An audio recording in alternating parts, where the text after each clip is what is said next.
please rise for the national anthem.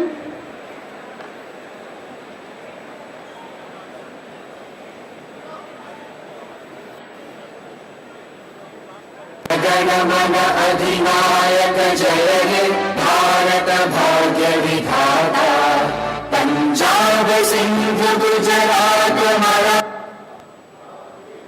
Ganga Vindhya Himachal Yamuna Ganga उच्चल जलधि तरंगा तव शुभ नामे जागे तव शुभ आशीष मांगे गाहे तव जय गाथा जन गण मंगलदायक जय हे भारत भाग्य विधाता जय हे जय हे जय हे जय जय जय जय हे.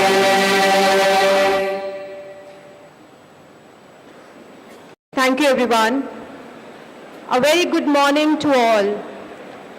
If I can truly catch the spirits of newly admitted students who have worked so hard to witness this day, this poem which I read some time back is echoing in my mind. It goes like, सभी जंजीरें तोड़, अब उड़ना है तुझे, आगे बढ़ता जा, अब ना मुड़ना है तुझे, ढूंढना छोड़, अपना मुकाम खुद बनाना है तुझे, तेरे अंदर भी आग है, यह दिखाना है तुझे.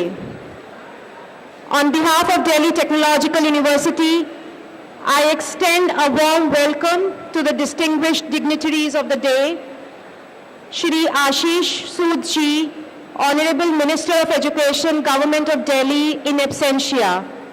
Honorable Minister, sir, he couldn't make it in person to today's inaugural ceremony because of some other urgent engagement. However, we will hear from him during the course of the ceremony. Shri Karnail Singh Ji, former Director, Enforcement Directorate and distinguished alumnus DCE 1979 batch. Our Honorable Vice Chancellor, Professor Prateek Sharma, Professor Narendra Kumar, Registrar DTU, Professor Nirender Dev, Controller of Finance DTU, Professor Indu, Dean Digital Education at DTU, Professor Sudhir Warkar, Dean Student Welfare at DTU, Professor Vishal Verma, Dean Alumni Affairs at DTU. All the deans, heads of various academic and administrative departments of DTU, faculty members, all the newly admitted students, their proud parents, members of the organizing committee, media persons, and to ladies and gentlemen. Today is not just a ceremony. It's a celebration of your effort, perseverance.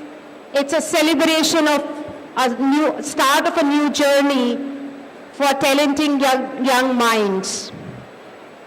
To capture this spirit of joy, please allow me to extract a few lines on the new journey. With hearts full of hope and eyes gleaming bright, we stand at the threshold of the brand new light. In this moment of promise, we bid farewell to the comfort of the known. With eager feet, we step into the unknown, where horizons expand and seeds of success and happiness are sown. With the same spirit, I welcome all the newly admitted students and wish them forever success and happiness. To mark the auspicious beginning of this academic journey, I invite our esteemed dignitaries on stage to kindly come forward and light the ceremonial lamp, which is the symbol of knowledge, to seek blessings of Goddess Saraswati.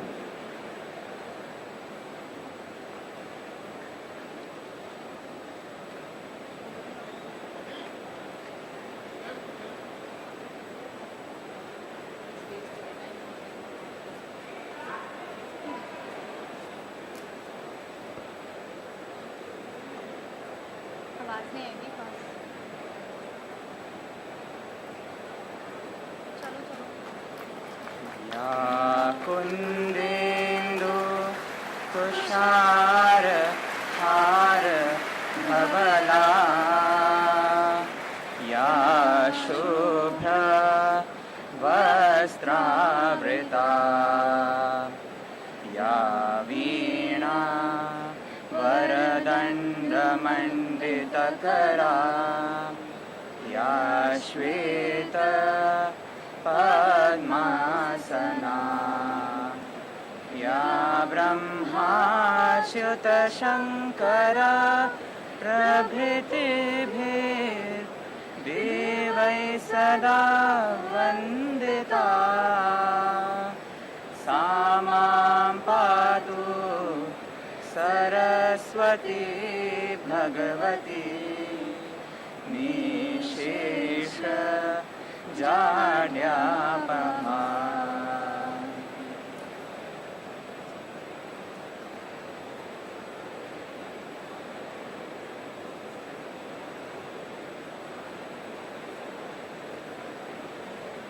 Thank you very much. We now extend a warm welcome to the distinguished guests of the day, Shri Karnail Singh Ji with a sapling.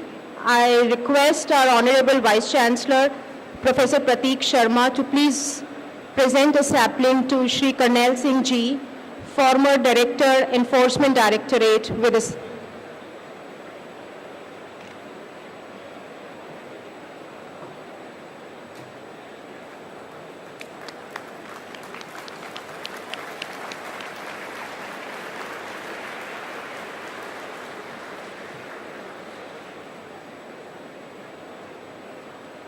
Thank you, sir.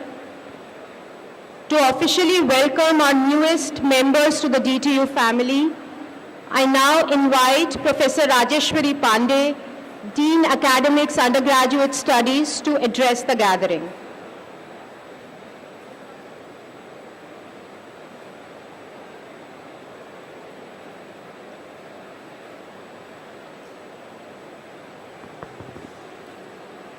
Good morning to all.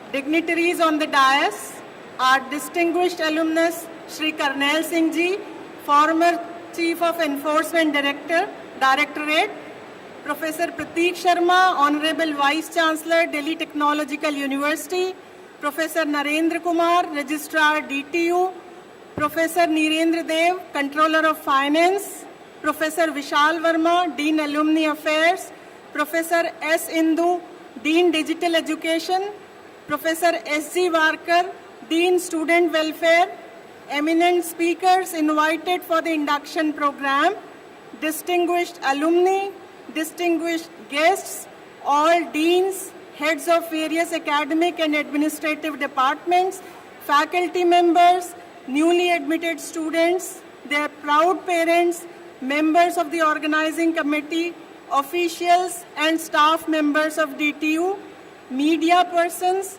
ladies and gentlemen, I extend a hearty welcome to you all to this inaugural ceremony of the Orientation cum Induction program for the newly admitted BTech and BDes students for the academic year 25-26.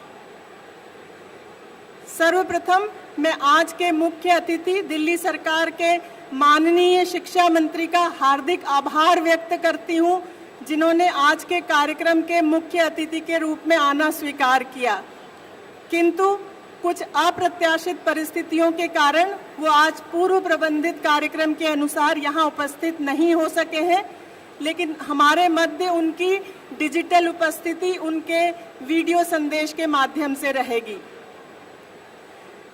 I also extend a very warm welcome to our distinguished alumnus of 1979 batch, former Chief of Enforcement Directorate, former IPS, Shri Karnail Singh Ji, who is well known for his leading several high-profile probes during his tenure. We feel honored with your presence, sir.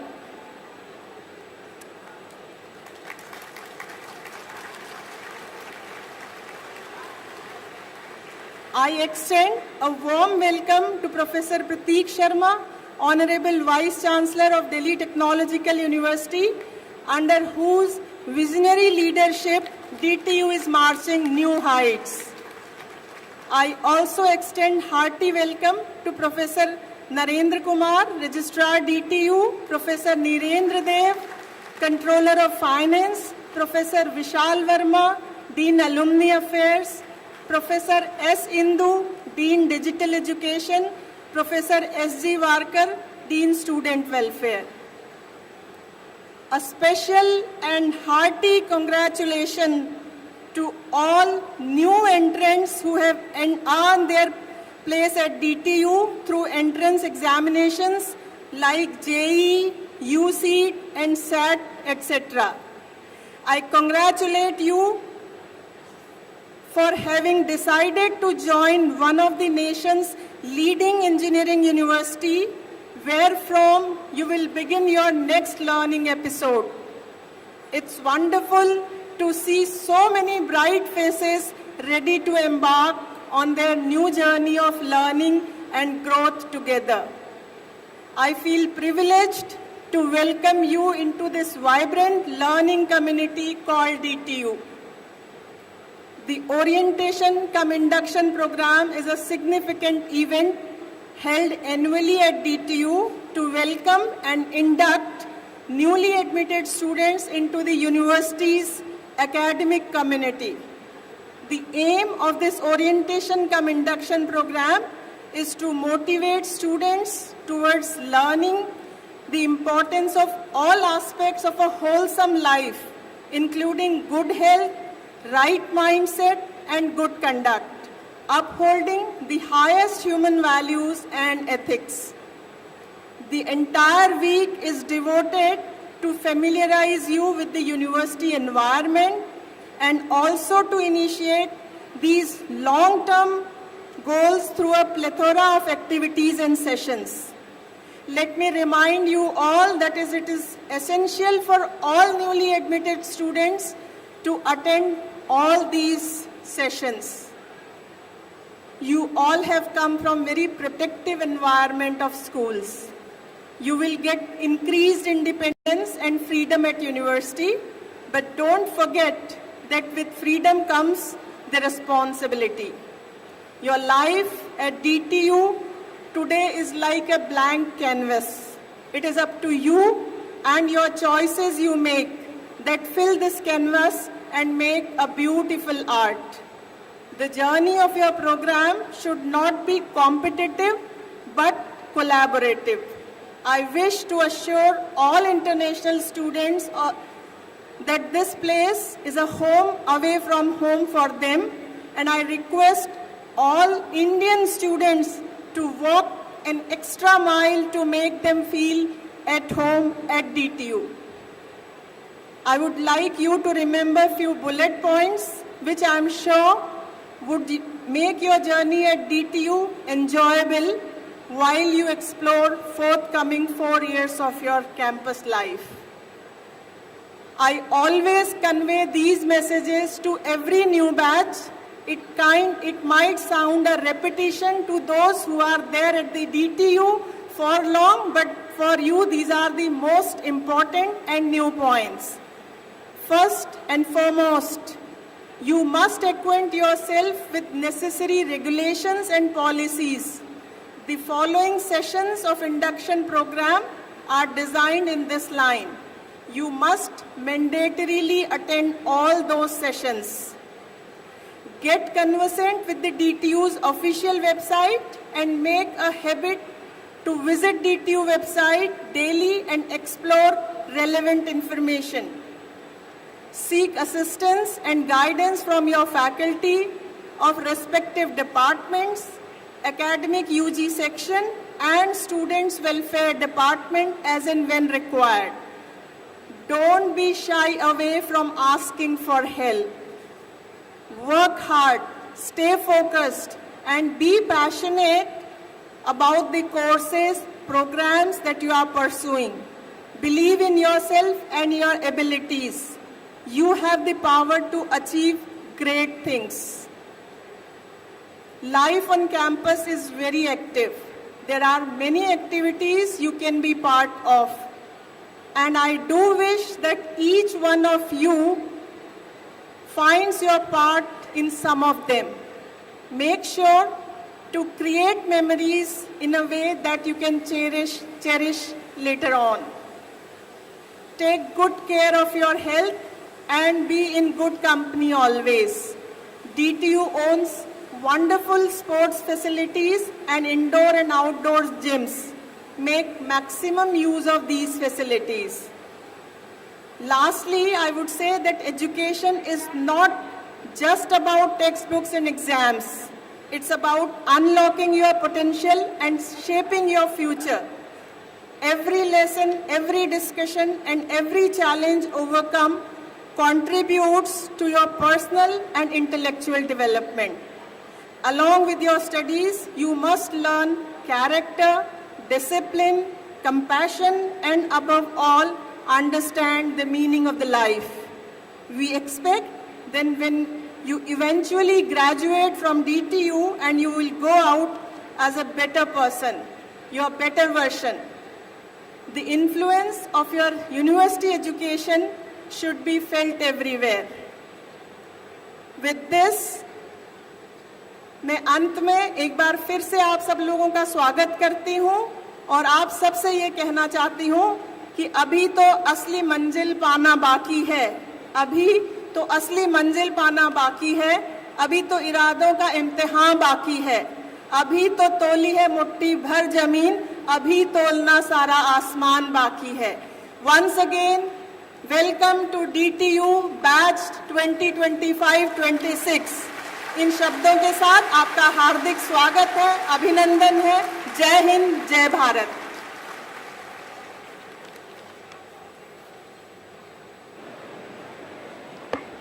Thank you, ma'am, for such a warm and insightful welcome.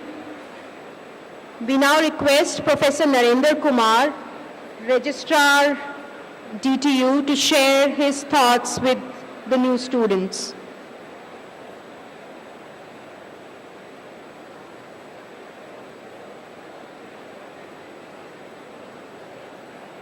A very good morning to you all. Shri Karnail Singh Ji, ex-director of Enforcement Directorate and distinguished alumnus of DC from 1979 batch, Professor Prateek Sharma, Honorable Vice Chancellor DTU, Professor Rajeshwari Pandey, Dean Undergraduate Studies DTU, Professor S. Hindu, Dean Digital Education, Professor Vishal Verma, Dean Alumni Affairs, Professor S.G. Warkar, Dean Students Welfare, Deans, Head of Departments, Member of Board of Management, Academic Council, Finance Committee, and Planning Board of Delhi Technological University, faculty members, guests, DC, DTU alumni, newly admitted students and their proud parents, media persons, ladies and gentlemen. It gives me immense pleasure to warmly welcome you all the induction cum orientation program of Delhi Technological University. First of all, my heartiest congratulations to all newly admitted students for getting admission in a prestigious university like Delhi Technological University. My heartiest congratulations to their parents and family members also. Really, it was affiliated to Delhi University and BTech program was started in 1963. Up to 1962 it was with the government of India. In 1963 it came with the Delhi government, and then its campus was running in Kashmiri Gate, where IG, DTUW and Ambedkar University are there now. So in 1996 it was shifted in this campus. So, and in 2009 it was upgraded to the Delhi Technological University, or Delhi College of Engineering was upgraded to the Delhi Technological University. So it's very well-known university of India. Its NIRF ranking, National Institutional Ranking Framework, judge the all institutions of India. So based upon many factors and based upon that, the DTU got 27th rank in 2024. So I would like to congratulate our VC and other fraternity.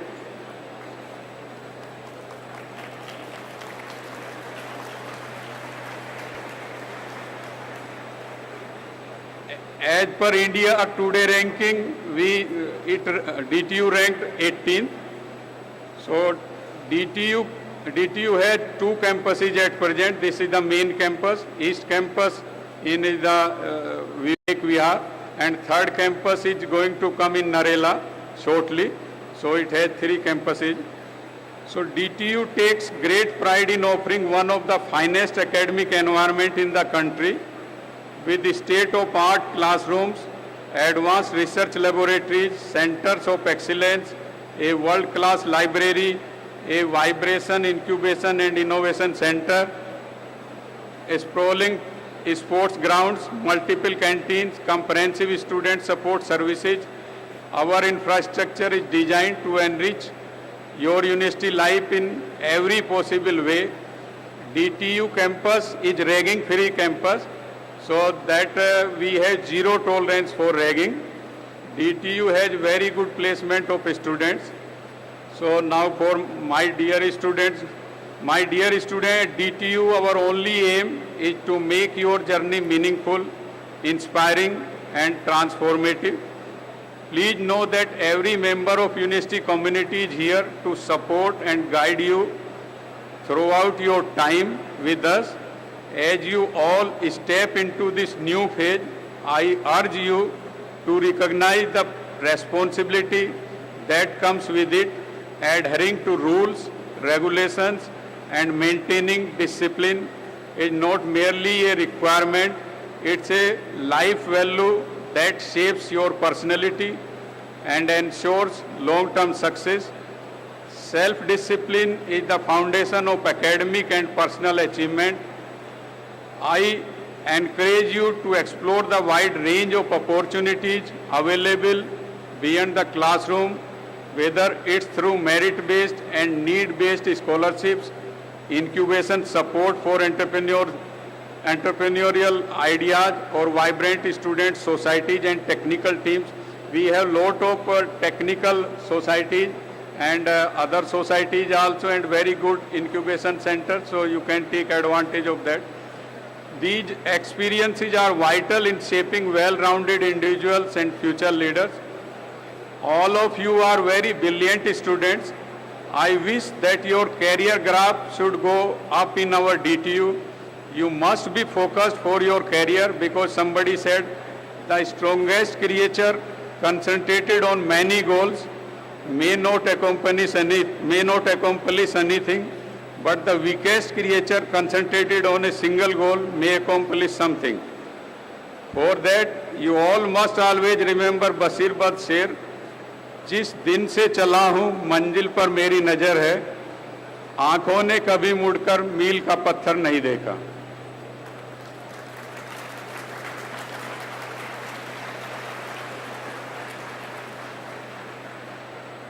In case you ever face a challenge or require support, please remember that you are never alone. The Office of the Dean Student Welfare is always active and accessible. Professor S.G. Warker is Dean Student Welfare, he is sitting there.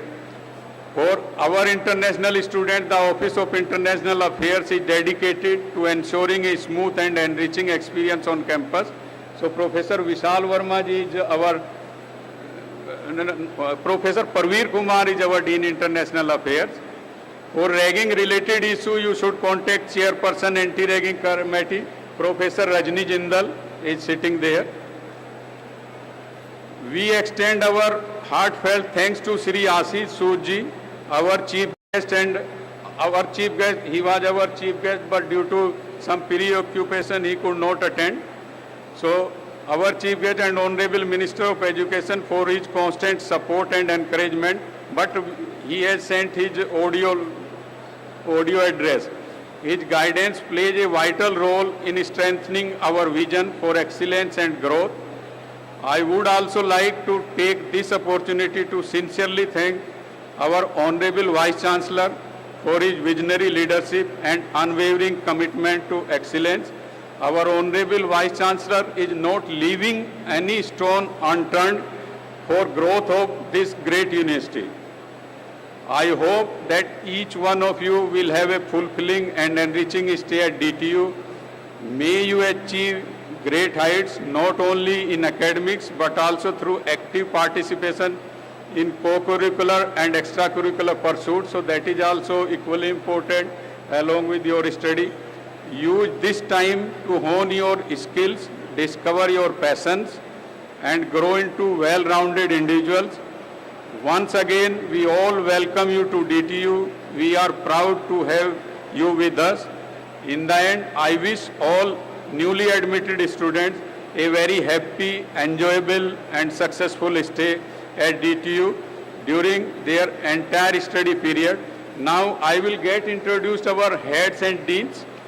So, that Professor Rinku Sharma. Professor Rinku Sharma is Dean Academics PG.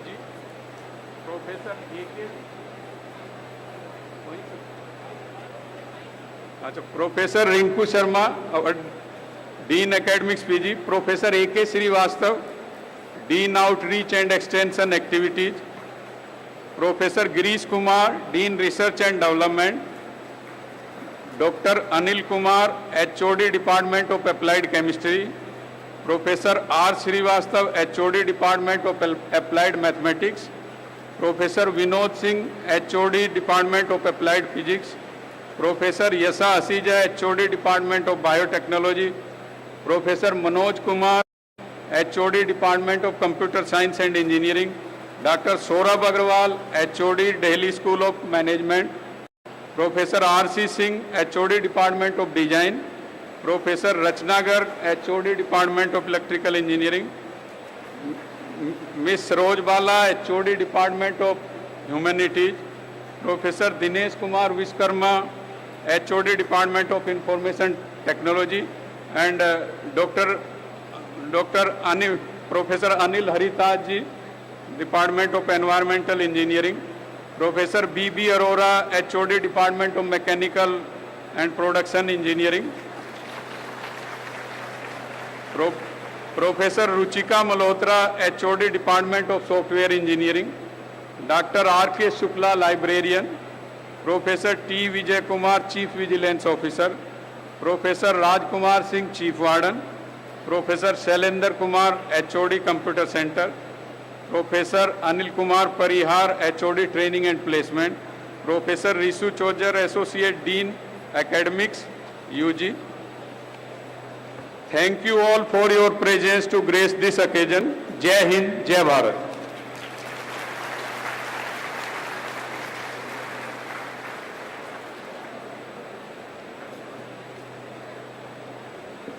Thank you, sir, for your inspiring message.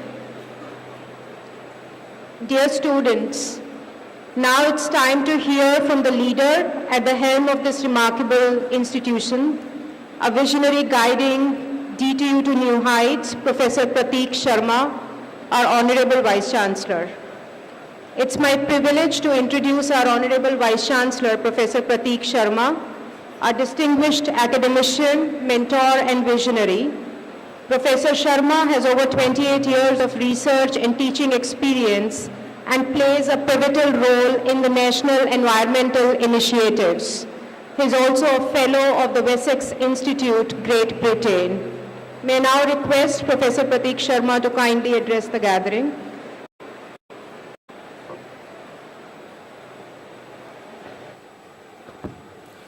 Good morning, everyone. Sri Karnail Singh ji are very accomplished and distinguished alumnus of 1979 batch.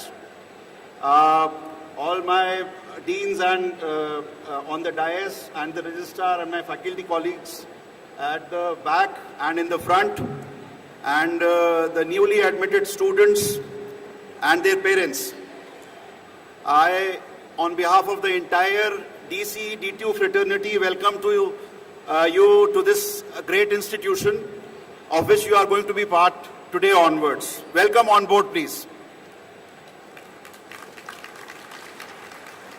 So first of all, I would like to sincerely extend my thanks to the Honorable Education Minister, Shri Ashish Soosji, for very kindly agreeing to be the chief guest for the orientation cum induction program, and because of certain pressing reasons he could not come here, and we would like to take this opportunity to thank him for all the encouragement and support that he has been providing since he has occupied the position of the minister with the Delhi government.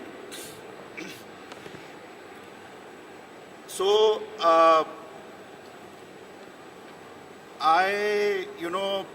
it takes me back to exactly 40 years back. I was just like you. Exactly. So exactly 40 years back, I joined Delhi College of Engineering. But at that point of time, the total intake in Delhi College of Engineering used to be 285. Now one sees that, the entire hall is filled with students. And now even one branch that we offer is larger than the entire intake that used to be 40 years back. And it's a matter, I must say, it's a matter of great pride and privilege to be part of this great institution which is more than 84 years old. And I would be, I don't know whether you are aware of this fact or not. This institution has been the academic incubator of, the best institutions which are there in the country. And obviously most of these are housed in Delhi itself. So it gives me immense pleasure and sense of satisfaction to let you know that IIT Delhi, Delhi College of Engineering is the mother institution of IIT Delhi, School of Planning and Architecture, Faculty of Management Studies, College of Pharmacy and College of Fine Arts. So in fact, the legacy is so great that, at one point of time, there was just no difference between Delhi College of Engineering and IIT Delhi. But obviously these institutions have grown up, and so has DTU grown up to occupy the space that it has occupied. And I would say that it has produced so many proud alumni that you would all be proud of their accomplishments. If you just see, not in the realms of engineering domain, but if you see whether it's civil services, whether it is management services, whether it is people occupying important positions, you will find one of the alumni or people starting their own journey in terms of creating new startups and new companies. You will find some DTU alumni contributing to that initiative. And just to cite few names, in fact, you will be very happy to know that the father of Pentium chip, Mr. Vinod Dham, who has been recently been conferred with the title of the Padma Bhushan, also is a proud alumnus of Delhi College of Engineering. And in fact, the founder of Paytm chip, Mr. Vijay Shekhar Sharma, and a well-known global entrepreneur, Mr. Raj Soin, the hall in which you all are sitting, is also from the 69 batch, and he has contributed immensely in the defense sector in the US defense industry. We have in our midst Mr. Karnal Singh, who the former chief of ED, is again a distinguished alumni of this institution. The former principal advisor to India's Department of Atomic Energy, Ms. Dr. Ravi Grover also. So the list goes, and you'll see that, you'll find the presence of DTU alumni in various organizations and making the change, in terms of quality of life, in terms of providing the services, providing the cause of engineering education, whether it is engineering education, technology, or contributing in terms of bringing the change in the lives of people. In fact, so I mean, this is what has been the legacy and the contribution of the alumni. what I would like to certainly tell the students especially, the entrance into a prestigious institution like DTU is not an easy task or an easy achievement. I know because all of you have painstakingly taken the effort to reach here, and obviously it's not a 2, 3, 4 months effort that has brought you here. The journey would have started well when you were in your 9th or 10th standard. So the sacrifice, the effort of not even on the part of the parents but on the part of students, which you have undertaken since you entered the 11th standard, has basically fetched you a seat in this prestigious institution. So my appeal and request and urge to all of you is this, that usually what happens is that when you put in a lot of effort and energy to achieve certain cherished goal or objective, one tends to become lethargic or casual on attainment of that particular objective. So I would strongly urge and request to all of you that it is just a beginning of a new chapter in your lives. Don't get casual, because this coming here is an opening of a new chapter in your lives. Obviously, the effort that you have put in to reach here would be justified only when you acquire the necessary skills of being part of this great institution. And the advantage of this institution is this, that it not even provides you an opportunity to excel in academics, but also provides an opportunity to excel in sports, cultural activities, literature activities. So it gives an opportunity for a 360-degree, personality development. So use this opportunity to, evolve as a better human being and contribute towards the growth of this, not even yourself, but towards this great nation. And in fact, I would also like to mention that usually, again, at the cost of repetition, I would say, one tends to, become very casual or lethargic on the attainment of the goals that one has set for oneself. But always remember that the joy and the pleasure is not in the attainment of the goal, but in the journey itself. And so always, the moment you think that you have reached or achieved certain goal, the degeneration starts.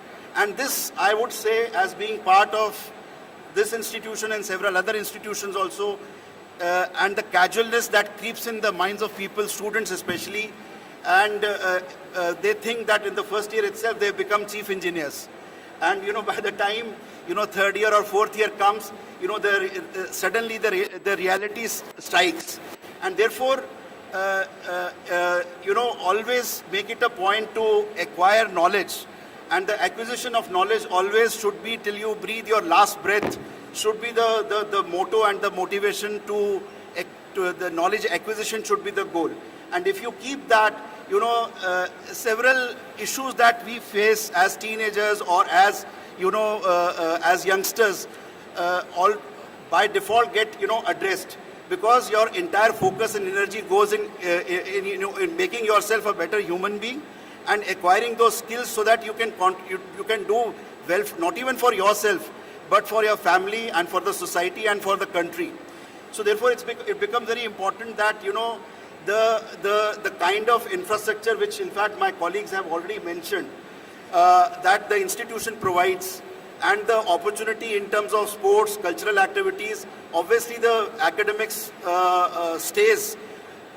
So try to utilize to the best of your capabilities the infrastructure which is available here, and add another dimension to your own existence. That is what basically it will be more befitting to the entire effort that has gone in basically coming to this place and being part of this great institution and part of this great legacy.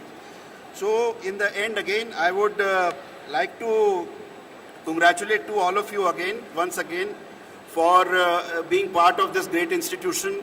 And, I can vouch for all my colleagues and all the teaching faculty and non-teaching staff who are more than eager to contribute in whichever best way possible in basically helping you to address your needs and requirements. So welcome on board once again. Thank you so very much. God bless you all.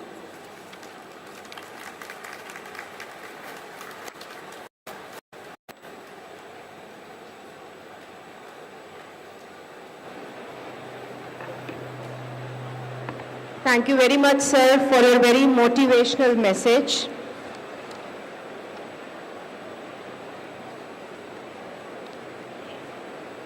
It's now time to take you through the legacy, achievements, and vibrant ecosystem of DTU.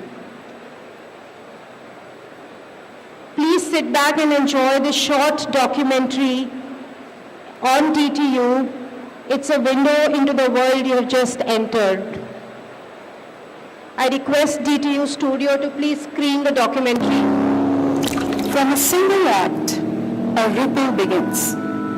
Not loud, not forceful, yet powerful enough to shape shores far beyond its origin.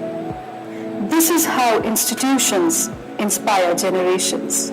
Established in 1941, with the aim of advancing education and training manpower, the present-day Delhi Technological University was born as Delhi Polytechnic as an outcome of the Wood and Abbott Committee of 1938. Under the visionary leadership of Professor W. Wood, it became a multidisciplinary and multi-level institution offering a wide range of programs in engineering, technology, arts and sculpture, architecture, pharmacy, and commerce. In 1952, Delhi Polytechnic was formally affiliated with Delhi University, and its College of Engineering wing began awarding BE degrees. This institution was not just built to teach. It was designed to transform the landscape of education in this country. From its fertile soil sprouted multiple branches that would one day stand tall on their own. In 1954, a transformation began. The art department, once a quiet corner of the Polytechnic, began to shape its own identity. It evolved into the College of Art, now well known for nurturing generations of visual storytellers, designers, and fine art. By 1959, a growing focus on urbanization and planning sparked another transformation. The Department of Architecture expanded in vision, in ambition, and was reborn as the School of Planning and Architecture, SPA Delhi. But perhaps the most dramatic evolution came in 1961. As the disciplines of chemical and textile technology grew in size and significance, they branched out, paving the way for what would become IIT Delhi. In 1963, the Department of Pharmacy was established at Delhi Polytechnic, which later evolved into the College of Pharmacy, carrying forward the institution's legacy of sowing multiple seeds of innovation and excellence. In 1963, the administration of the college was handed over to the Delhi administration. In 1965, under the Delhi administration, the engineering wing of the Delhi Polytechnic was formally designated as the Delhi College of Engineering.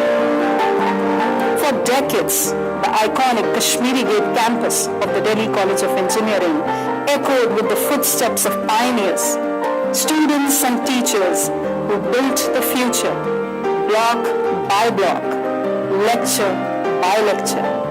By the 1990s, the vision outgrew its walls.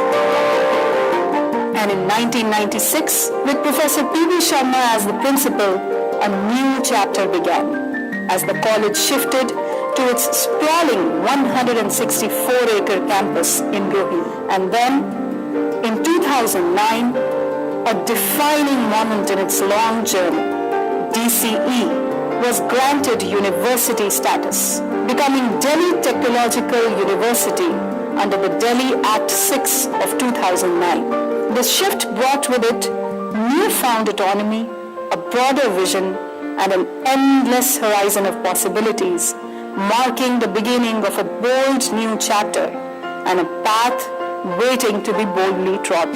I welcome you all to the induction and orientation program of Delhi Technological University. I first of all want to take this opportunity to welcome all the students who have been admitted to the new batch. I'm quite happy to share that DTU has been providing quality education in the area of engineering and technology, and what makes me feel proud is the contribution that our alumni has been continuously making in various realms ranging from technology, engineering, management, teaching, research, innovation, entrepreneurship, civil administration. You would be very happy to know that father of Pentium chip, Mr. Vinod Dham, is basically an alumnus of DTU only. DTU provides you not even opportunities to advance your technical skills, but also gives you opportunity to improve all-round personality through sports activities, which good quality infrastructure along with sports infrastructure, along with opportunities for innovate. We have an innovation center, IIF, through which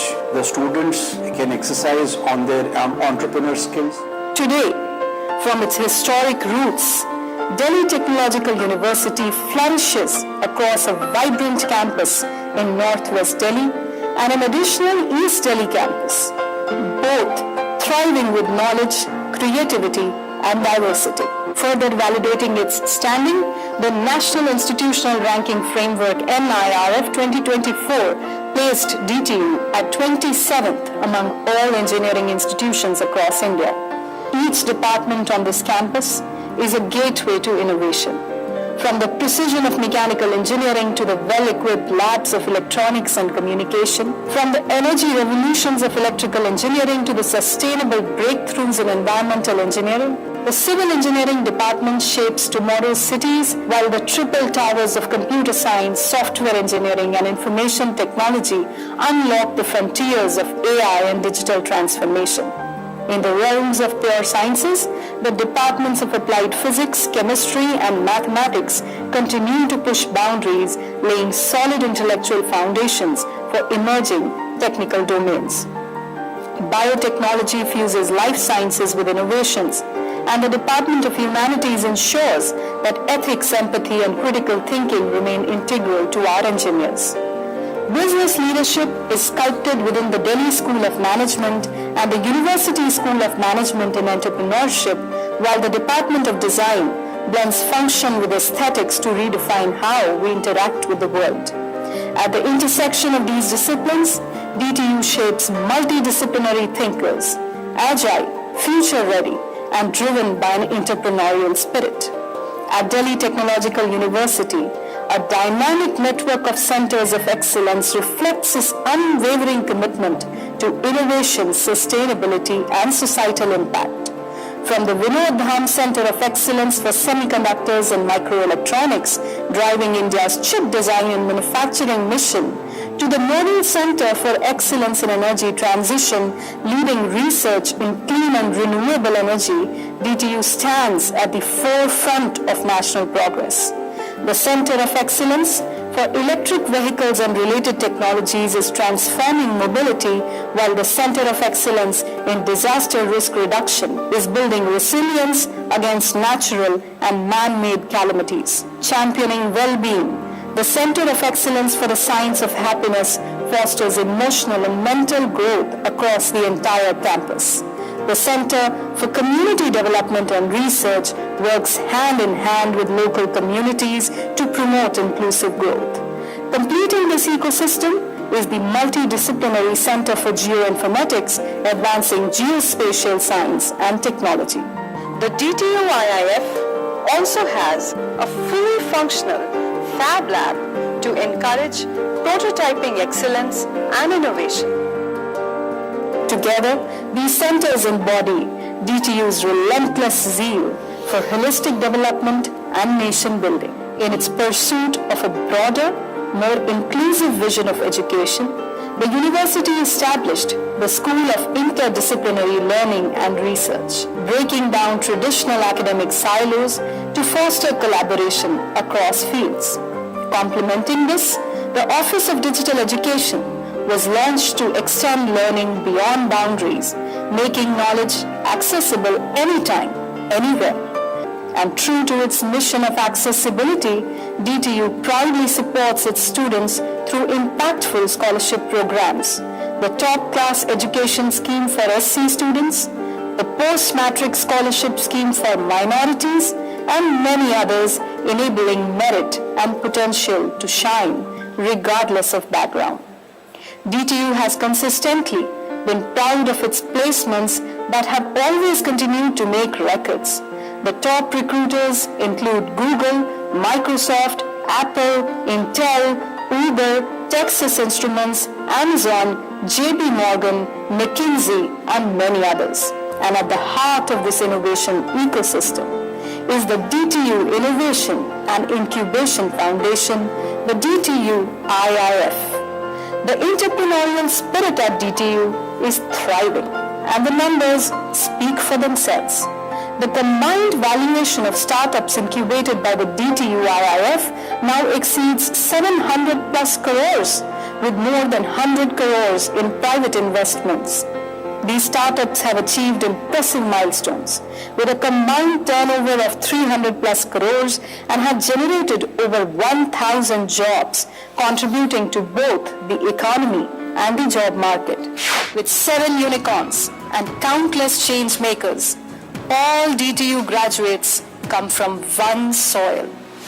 From Mr. Vinod Dham, the father of the Pentium chip, to Mr. Vijay Shekhar Sharma, founder and CEO of Paytm. From Mr. Karnail Singh, former chief of the Enforcement Directorate, to Dr. Durga Das Agarwal, founder of Piping Technology and Products, United States. From Mr. Raj Soin, global entrepreneur, to Professor Yogi Goswami, a world-renowned professor and scientist. They are all innovators, leaders, and change makers, scattered across continents, yet rooted in the same foundation. Global exposure is another strong pillar of the DTU experience. With more than 400 international students on campus and partnerships spanning continents, students participate in exchange programs, research fellowships, and earn admissions into elite institutions like MIT, Stanford, and the Royal College of Art. The energy of DTU extends beyond classrooms. From the sprawling sports complex to a 2-story library, from its vibrant hostels to an unparalleled auditorium, this campus is alive with energy, alive with ambition. Fests like NG Fest, Yuvan, and Invictus attract over 1 lakh visitors where talent, culture, and celebration converge. Tech teams, fueled by creativity and technical excellence, represent DTU across the world, from Formula Bharat to international drone competitions. For instance, UAS DTU won the DARPA Triad Challenge 2024 at the University of Maryland, USA, earning $60,000 in prize money for their exceptional performance.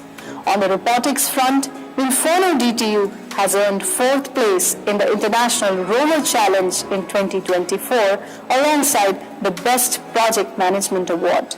Delhi Technological University also upholds the importance of discipline, leadership, and national commitment. Our NCC wing stands as a shining example, recently honored as the best institution under the senior division by NCC Delhi Directorate. Through 8 decades of change, Delhi Technological University has stayed rooted in excellence while reaching for the future. And its story, from 1941 to today, is still being written every day by those who dare to build, to lead, and to dream.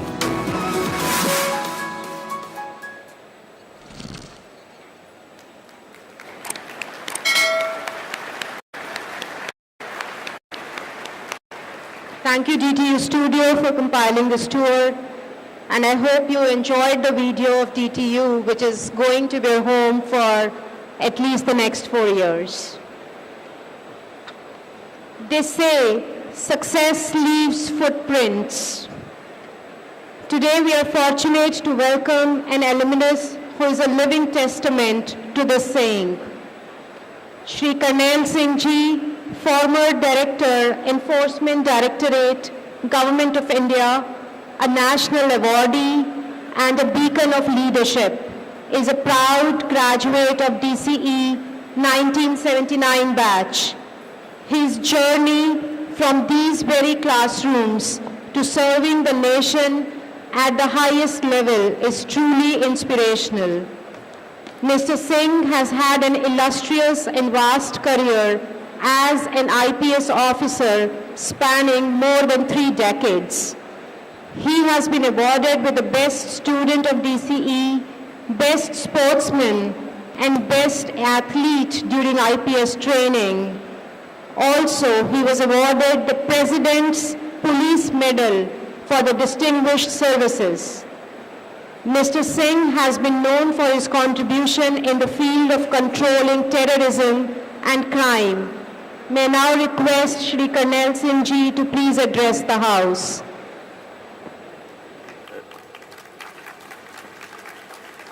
Thank you, Professor Prateek Sharma Ji, Vice Chancellor of this university and alumni of this particular university also. Professor Narendra Kumar, Registrar of DTU, Professor Rajveshwari Pandey, Dean Academics, Professor Vishal Verma, Professor Narendra Dev,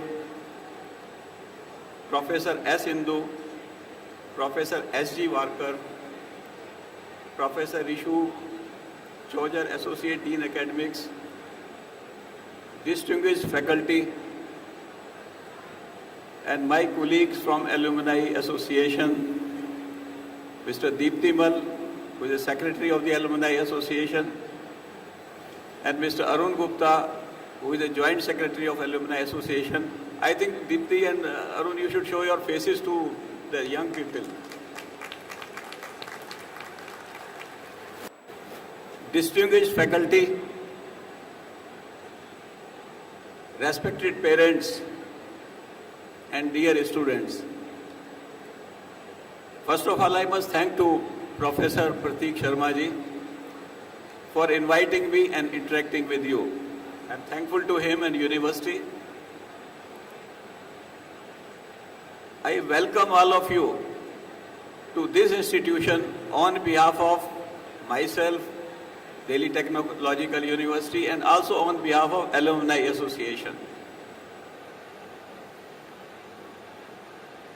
I congratulate to you, to the parents and the students both, for taking admission in this premier institute.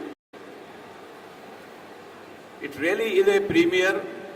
If we see the ranking in India today, it is the 8th in the country.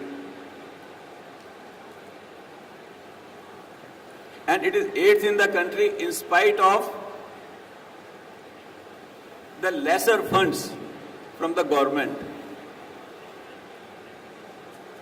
IITs get almost 90% funds from the government of their expenditure. We get 17% of the funds. And still we are performing better. And it is because of you, because of students, and because of faculty. About students, you have already been told, some of them, what they are doing. But we have one of the best faculties in all the engineering colleges and universities. If I remember correctly, our 5 professors from here are now the Vice Chancellor of various universities, including Delhi University. So you can understand the caliber of the professors here. I also congratulate to the parents, because it is because of them and because of your hard work you are here. But you have come to the college now. From the school to the college to the university and then to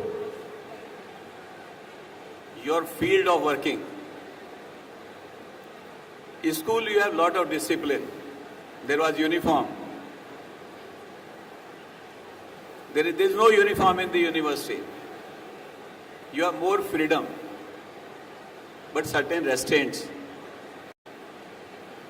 And when you go to work after passing out, you are on your own. Now this transition from total discipline to totally on your own requires you to learn something. Certainly when you are in the university, you will learn your subjects. You will be experts in your subjects. But is that sufficient? You have to understand that. That is not sufficient. You require to learn more. All of you has intellectual intelligence. And in that intellectual intelligence, you have to develop more, you have to develop certain skills. You have to develop certain habit formations. How do you achieve those skills and habit formations?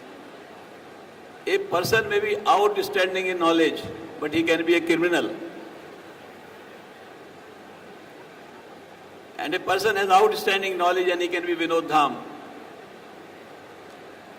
It depends upon how you are going to apply your skills. What is your moral standards? That's very, very important. Now, skill formation, I'll give you an example.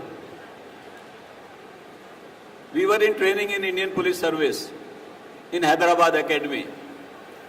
It was Sunday. And there was a cricket match between faculty and the students. I was doing commentary. I was not playing, I was doing commentary. So next day morning, 6 a.m., when everybody was fallen, the deputy director shouted at top of his voice, "Colonel Singh, you were not shaved yesterday." He did not tell me personally, but he told to everyone. So I responded, "Sir, yesterday was holiday." He says, "No holidays. Whenever you come out of your room, you have to be properly attired." This is a discipline, this is a skill formation, this is a habit formation. From that day till today, I come out with properly attired because it was inculcated in the minds of everybody. Similarly, when I was ACP, one day I went to office in T-shirt. So my boss says you should not wear T-shirt in office because you are leader of the force. Whatever you do, everybody will start following. So when you come out, you will be leader of the organizations. And if you have vices, if you have wrong habits, the organizations will fail. Organization will be successful only if you work hard and you are a role model. Then secondly, I'll give you another incident. There were major riots in Ashok Vihar in Delhi. I ordered firing in that. So there was an inquiry instituted. Magisterial inquiry was instituted. So Commissioner of Police called me and my boss, Additional Commissioner, in his office. And all of a sudden he started saying that your subordinates had not have done properly. Riots could have been controlled. So I told him, "Sir, I was present at the spot. It is my responsibility. How can I blame my subordinates that they have not worked properly?" So he was a little upset. He says, "See this young officer, he has to face inquiry and he is still bold enough to say all these words." So then I told him, "Sir, we have got the video of the riots. Kindly see this." And if you feel okay, you support me. If you don't feel okay, you don't support me. He was more upset. And then we came out. So then my DIG, Additional Commissioner, told me very important lessons of my life.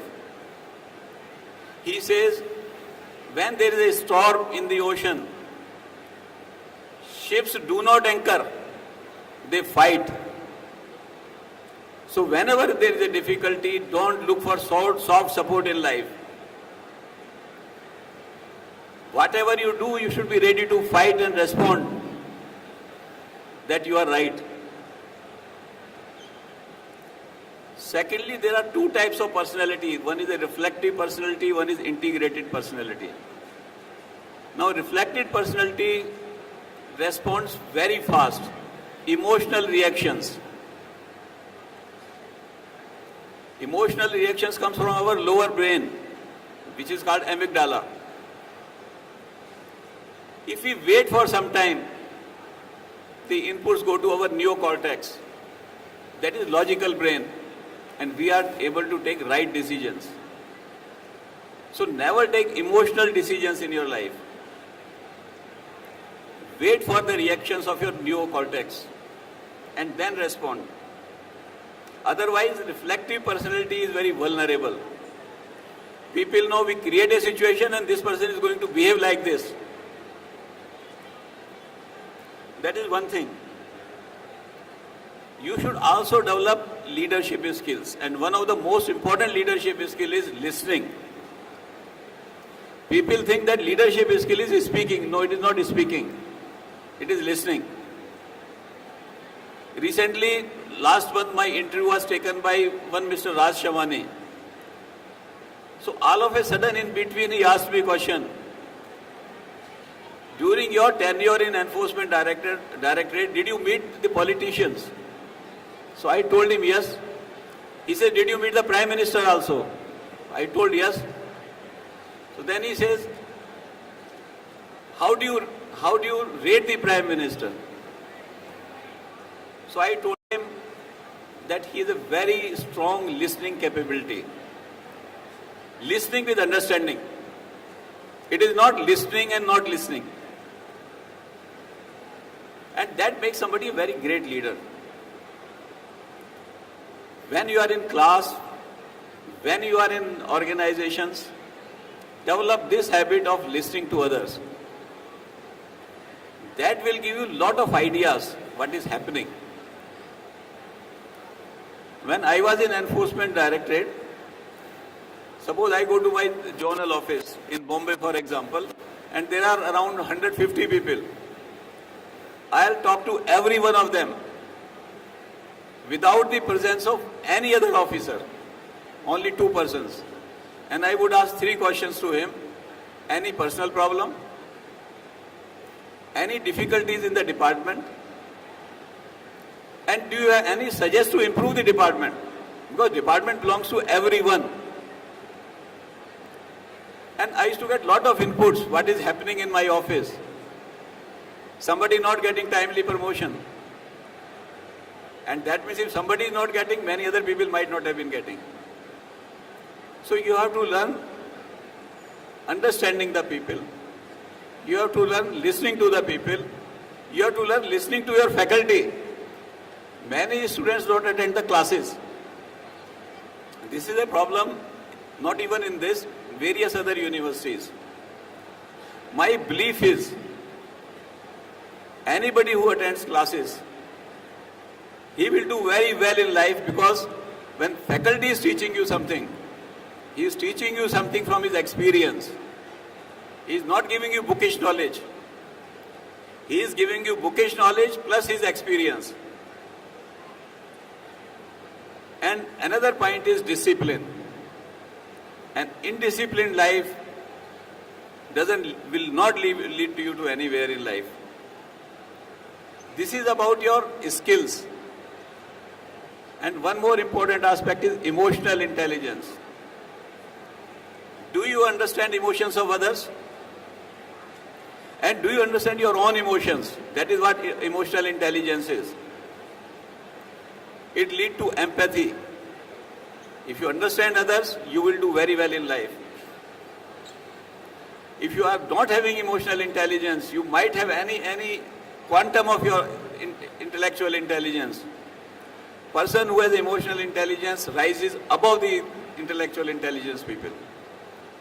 Develop that skill in life. And one more intelligence is spiritual intelligence. What are the moral values you have inherited? What are the moral values you have developed in you?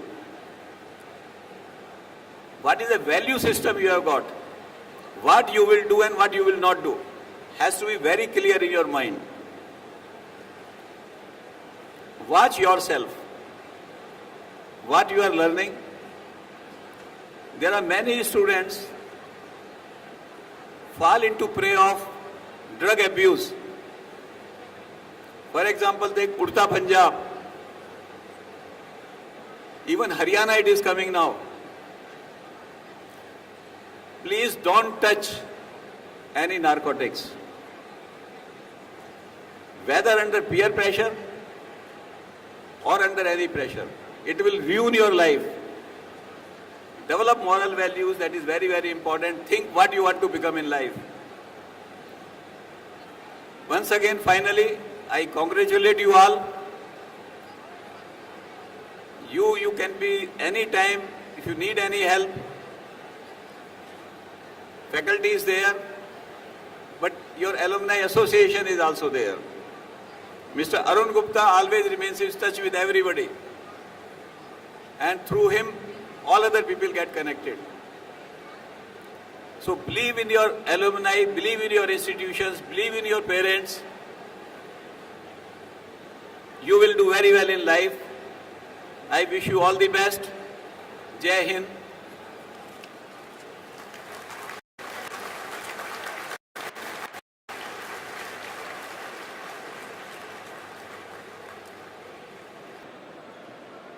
It's now time for the release of DTU Times.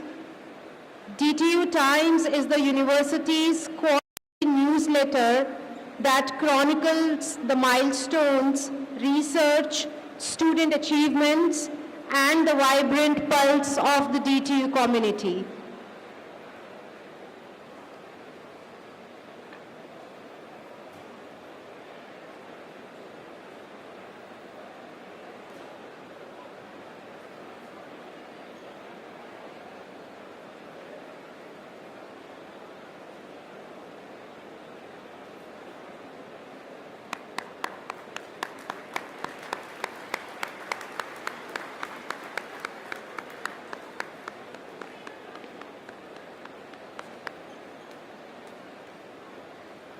Now I would like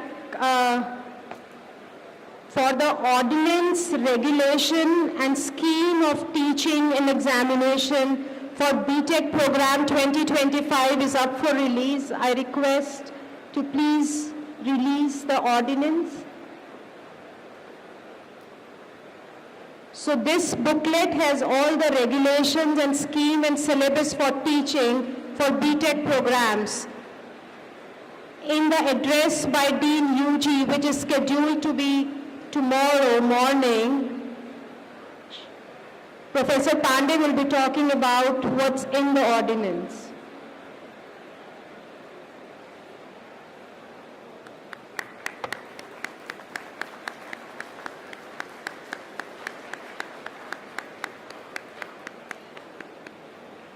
Thank you very much.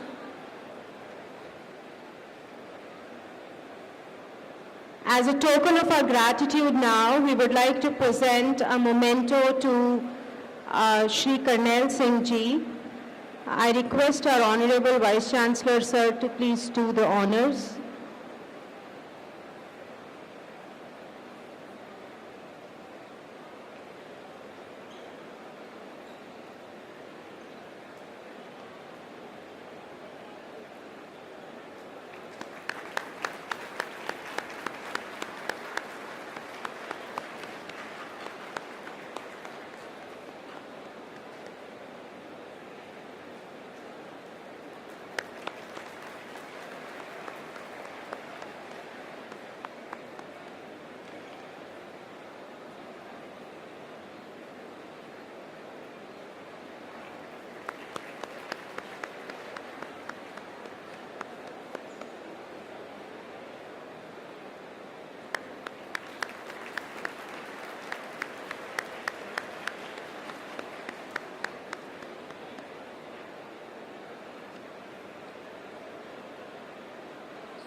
Thank you, sir.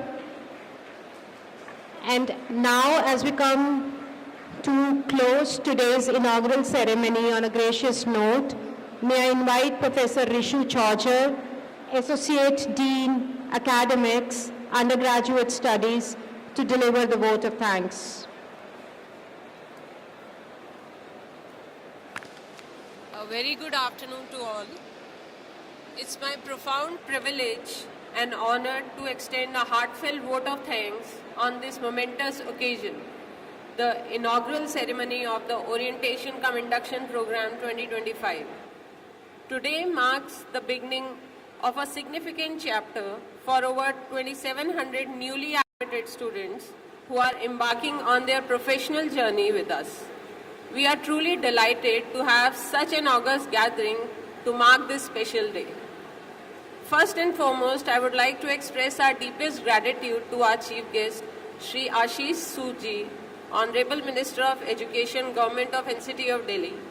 Although he could not join us in person today due to pressing commitments, we are truly honored to have received his inspiring message through an electronic address. Sir, your thoughtful words have set a meaningful tone for this program and will surely resonate within our young minds. We are immensely grateful for your time and for sharing your vision with us on this important occasion. A special word of thanks is due to our distinguished alumnus, Shri Karnail Singh Ji, retired IPS and former Directorate of Enforcement. Sir, we are thankful for your kind acceptance of our invitation at such a short notice and deeply appreciate your motivational address to our incoming batch. I would also like to place on record our sincere appreciation to our visionary leader, our Honorable Vice Chancellor, Sir, Professor Prateek Sharma. Sir, your unwavering support, guidance, and inspiring message have always been a source of strength for all of us. Thank you for leading us with such clarity and conviction.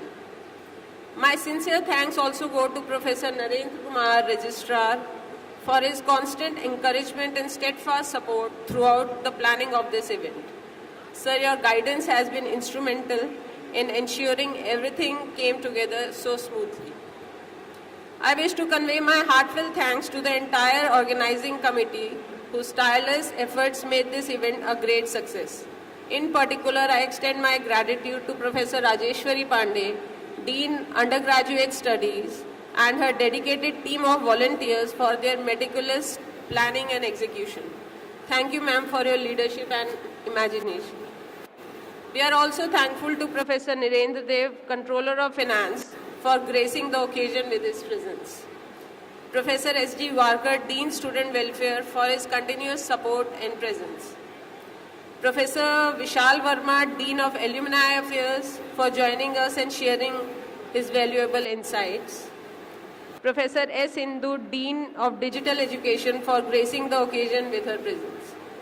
A big thank you to all the deans, directors, and heads of departments who have joined us and added immense value with their presence. We are grateful to the unwavering support of the DTU administration, especially Professor Amit Srivastav, Chief Project Officer, Professor M. Rizwan, Shri Vimal Jain, and their teams for managing the logistics and operations so efficiently. Our sincere thanks to the DC DTU Alumni Association for taking the time to be here and encouraging our incoming students with their presence and messages. To all the faculty members, staff, and our enthusiastic student volunteers, thank you for your contributions, big and small, in making this event truly memorable. We are also grateful to DTU Studio for preparing an excellent documentary that captured the spirit and vision of this orientation program. Last but by no means the least, I extend my heartfelt thanks to the newly admitted students and their proud parents. This ceremony is above all about you. Your presence here makes this event meaningful and complete.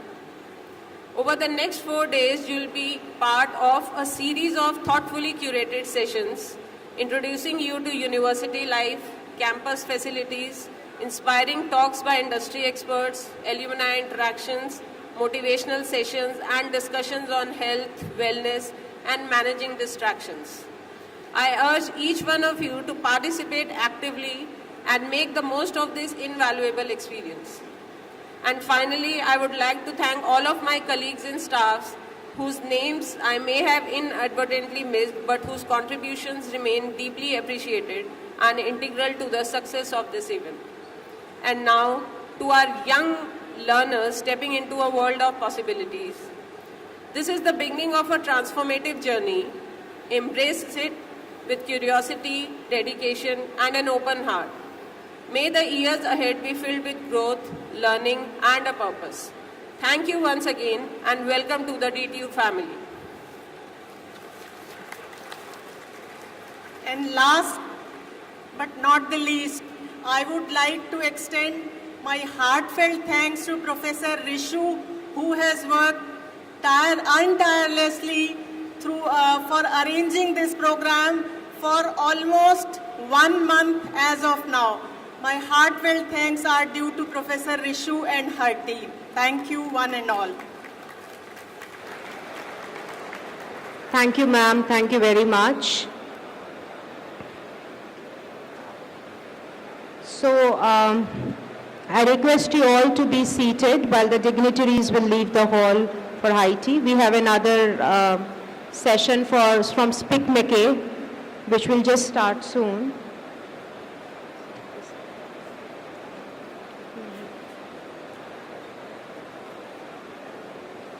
Please be seated while the dignitaries leave the hall.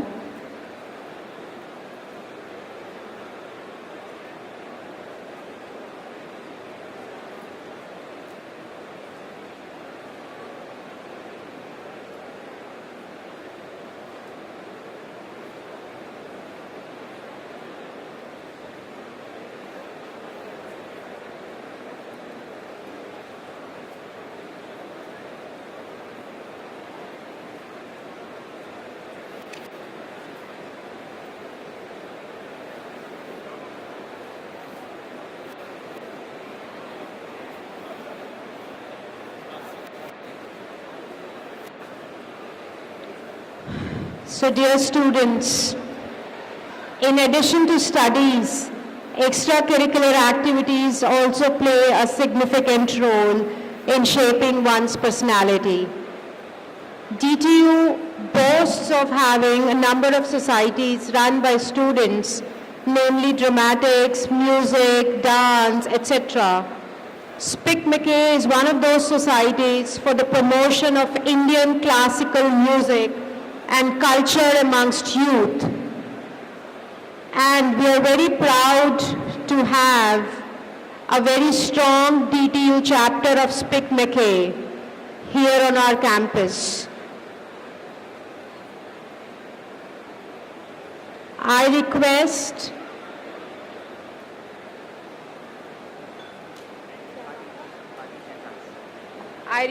Vanish and Sakshi, they are the student members of the Spic Macay DTU chapter, to please take over from here and tell you a bit about Spic Macay. Thank you so much. So after this Spic Macay event, we have a lunch break from 1 to 2 p.m. We'll convene here again at 2 p.m. and follow the schedule as is given to you. All right. And as I said earlier, attendance is mandatory, so please be there. Thank you so much.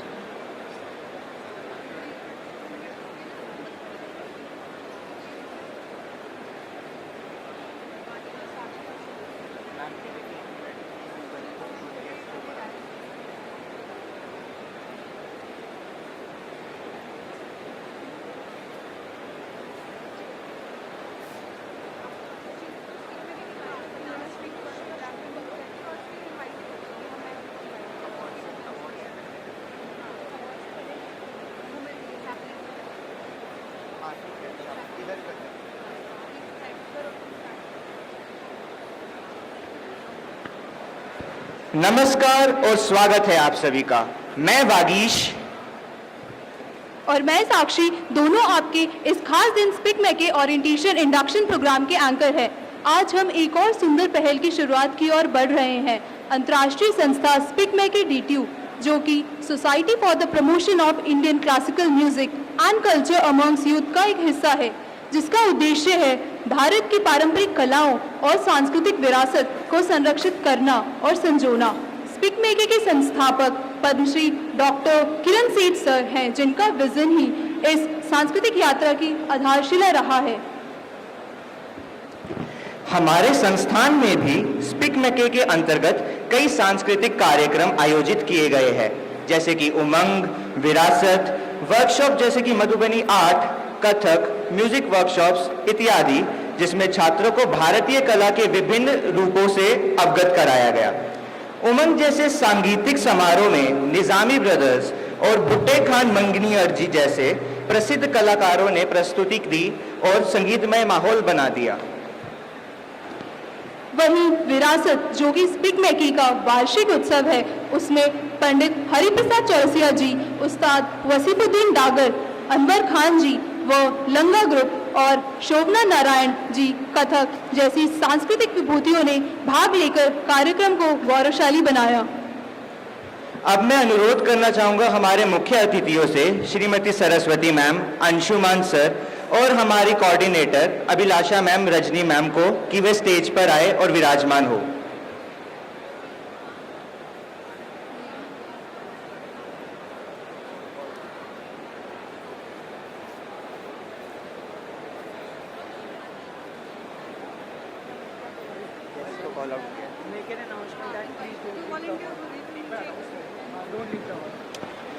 Guys, all of you are requested to kindly not leave the hall. अभी presentations बाकी है, उसके बाद after 15 or 20 minutes or so lunch है, so please you are requested to not leave the hall.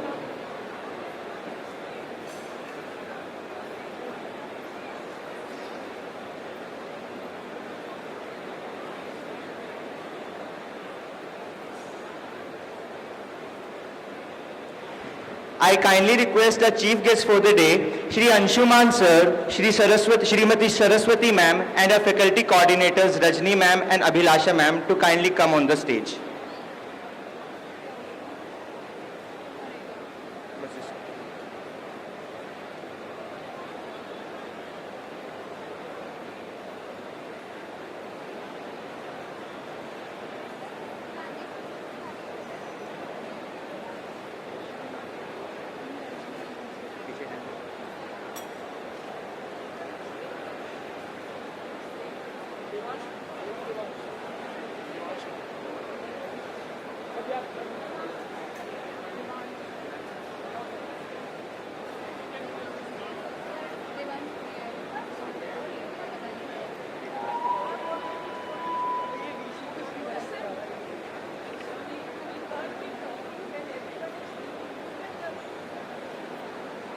Guys, please are requested to not leave the hall. अभी काफी कुछ बाकी है. Please, Spic Macay is one of the most fascinating society जो पूरे throughout the events, throughout the year events organize कराती है, काफी cultural programs organize कराती है. अभी आप लोगों को उसके बारे में पता चलेगा. So all of you are kindly requested to not leave the hall and be seated on your seats.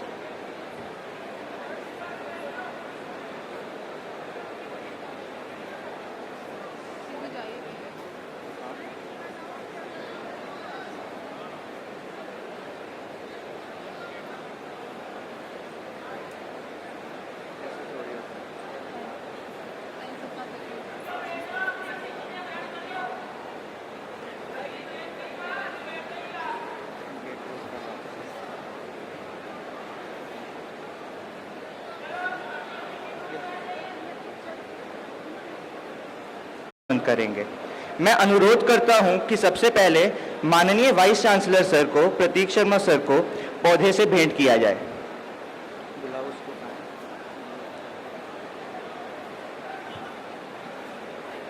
अब मैं निवेदन करती हूं दिव्यांश को मुख्य अतिथि श्रीमती सरस्वती सुब्बू मैम को पौधा भेंट किया जाए।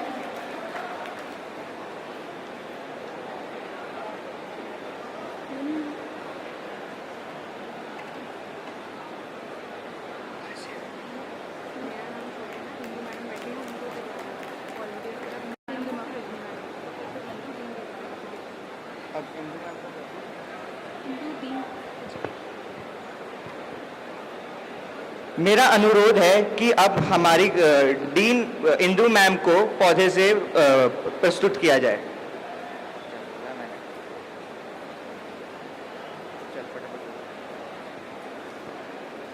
अब मैं अनुरोध करती हूँ मुख्य अतिथि श्री अंशुमान जैन सर को पौधा भेंट किया जाए।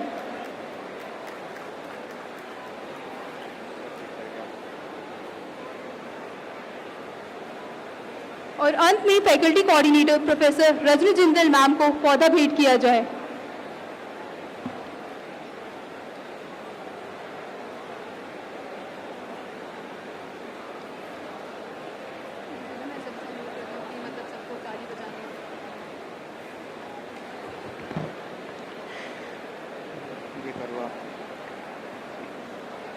अब मैं मंच पर आमंत्रित करना चाहूंगी वो व्यक्तित्व जिनका समर्पण और योगदान स्पिक मेकी की हर गतिविधि में स्पष्ट रूप से झलकता है। हमारी फैकल्टी कोऑर्डिनेटर आदरणीय रजनी मैम। मैम, आपसे अनुरोध है कि अपने अनुभव और विचार हमारे साथ साझा करें। आप सभी से आग्रह है कि एक बार फिर तालियों की गड़गड़ाहट के साथ उनका स्वागत करें।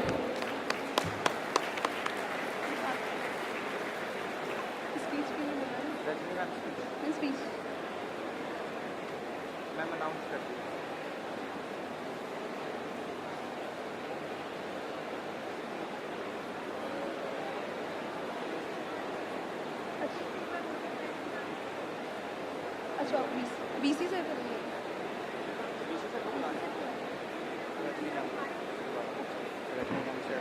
मैम, आपसे अनुरोध है कि अपने अनुभव और विचार हमारे साथ साझा करें। आप सभी से आग्रह है कि एक बार फिर तालियों की गड़गड़ाहट के साथ इनका स्वागत करें।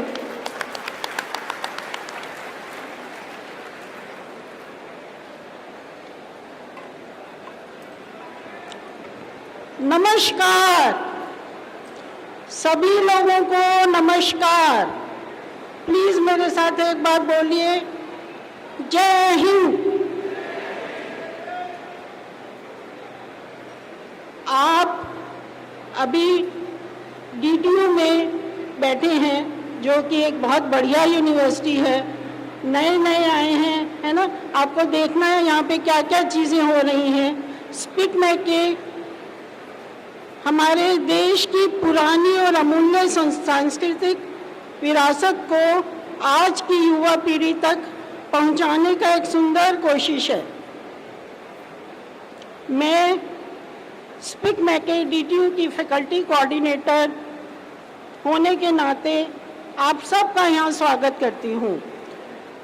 आदरणीय vice chancellor sir, dean student welfare Induman, national media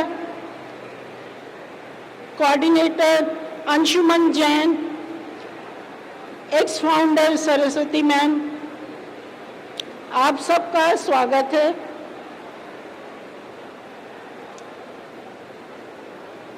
speak मैके देश में 47 ईयर्स से चल रहा है। आई एम श्योर आप लोगों ने भी इसके बारे में ज़रूर सुना होगा।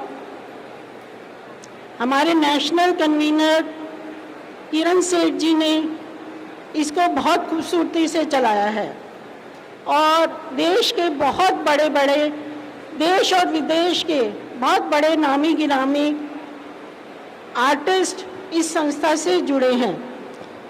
स्पिक मैके हमें मौका देता है कि हम इन आर्टिस्ट को की परफॉर्मेंस को देख सकें, सुन सकें, उसको अनुभव कर सकें और उसका आनंद ले सकें। मुझे बहुत गर्व है कि हमारे स्टूडेंट इसमें बढ़ चढ़कर पार्टिसिपेट करते हैं। वैसे तो DTU बहुत सालों से स्पिक मैके से जुड़ा है, बट बीच के कुछ सालों में थोड़ा गैप आ गया था। अभी हमारे ऑनरेबल वाइस चांसलर सर ने इसको दोबारा से स्टार्ट करवाया है। लास्ट ईयर से हम फिर से जुड़े हैं।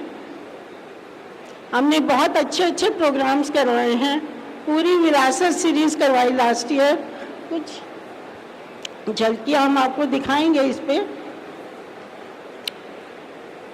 पद्म भूषण और पद्म विभूषण बांसुरी वादक श्री हरि प्रसाद सिंह चौरसिया का प्रोग्राम DTU में लास्ट ईयर हुआ। हमें बहुत गर्व है इस बात का कि उन्होंने यहाँ पे आके हमारे मध्य में परफॉर्म किया। विदुषी शोभना नारायण जी का कथक डांस हुआ। ध्रुपद के आर्टिस्ट आए, सबने अपना बहुत अच्छा योगदान दिया। हमने कुछ वर्कशॉप्स भी करवाई जिसमें कि आप लोगों ने क्राफ्ट, म्यूजिक, योगा, बहुत सारी चीज़ें सीखी। साल में 2 बार हमने हेरिटेज वॉक कराया, जबकि हम मुगल गार्डन गए, एक बार घूमने गए, बच्चों ने बहुत एंजॉय किया और बहुत सारी नॉलेज भी गेन करी। स्पिक मैके बेसिकली हमारे स्टूडेंट्स को अमूल्य धरोहर से जोड़ता है। मुझे बहुत गर्व है इस बात का।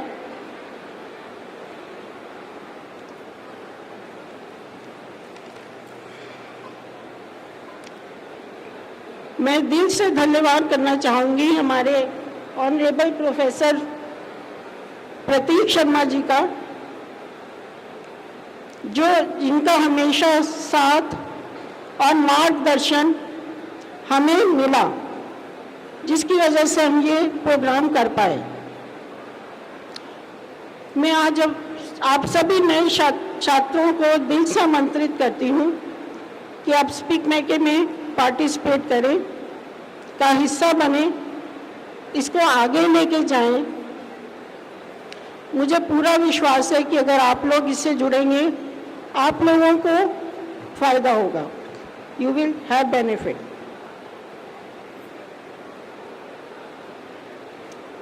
मैं सभी मौजूदा वॉलंटियर्स को और पहले के वॉलंटियर्स को, अभी इस बार हमने नई टीम बनाई है, अभी नई टीम ने काम करना शुरू किया है, उनको मोटिवेट करती हूँ कि वो अच्छे से काम करें और पुरानी टीम को बहुत धन्यवाद देती हूँ, कॉन्ग्रेचुलेट करती हूँ कि उन्होंने इतना अच्छा काम किया।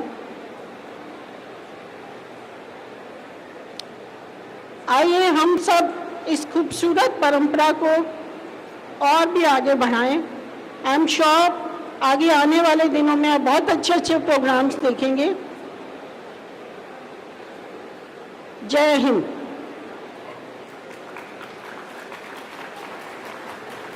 मैं वीसी सर की उससे एज एंटी रैगिंग चेयरपर्सन भी इस बच्चों से कहना चाहती हूँ कुछ, सर 2 मिनट के लिए। I am chairperson anti ragging committee, तो मैं आप सब बच्चों को इंश्योर करना चाहती हूँ कि DTU कैंपस हमारा बिल्कुल रैगिंग फ्री कैंपस है। आप बिल्कुल निश्चिंत रहें, ना आप किसी को परेशान करेंगे, ना कोई आपको परेशान करेगा। और मेरी आप सबसे यही अनुमति है, अनुरोध है कि आप सब कैंपस में अच्छे से रहें। Thank you.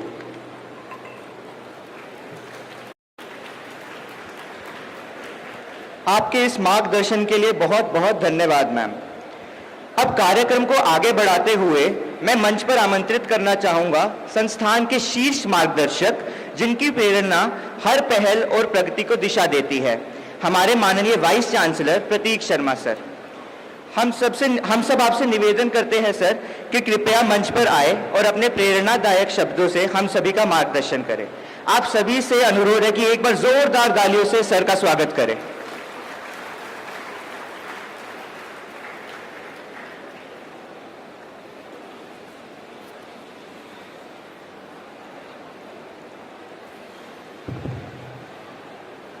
So,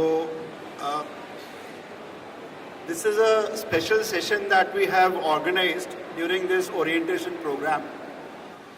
In fact, I'm not sure whether you are aware of this movement or not, which was started about, say, if I remember correctly, in 1978 by IIT Delhi Professor Kiran Seth.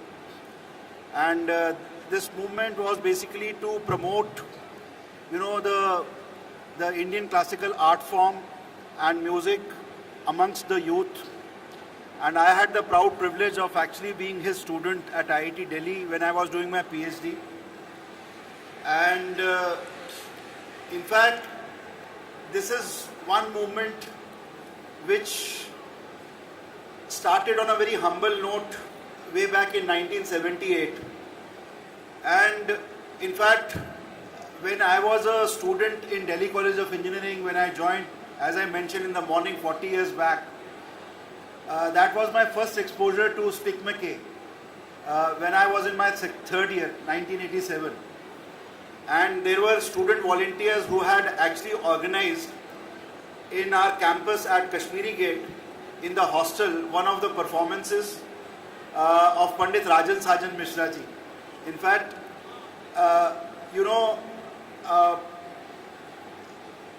and that event has still continues to be etched in my memory, because it was not even just an exposure to a classical art form which basically we inherit from our ancestors, but it basically introduced me to altogether a very scientific way of looking at things,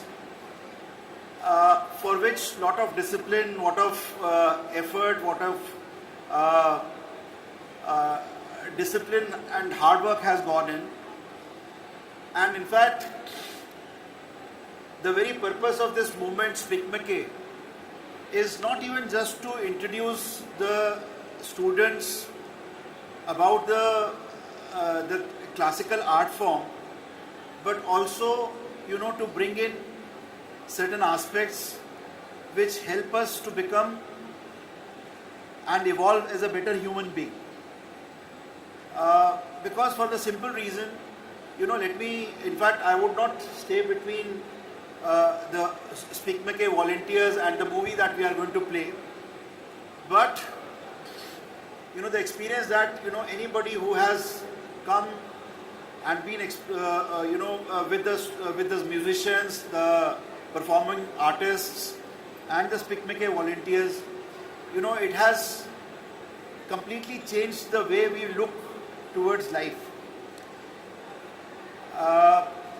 Typically, there is one, I am speaking to you from this system, and we have this huge hall. I mean, if you see, the entire contribution of this is through the scientific contributions which the West has given to us. The contribution of the Indian subcontinent especially is in the inner engineering, which basically has to do with not about whether it is a classical music, whether it is yoga, or basically the internal psychology of a human being. And if we see in a very subtle manner the challenges that we face with the kind of influx which is happening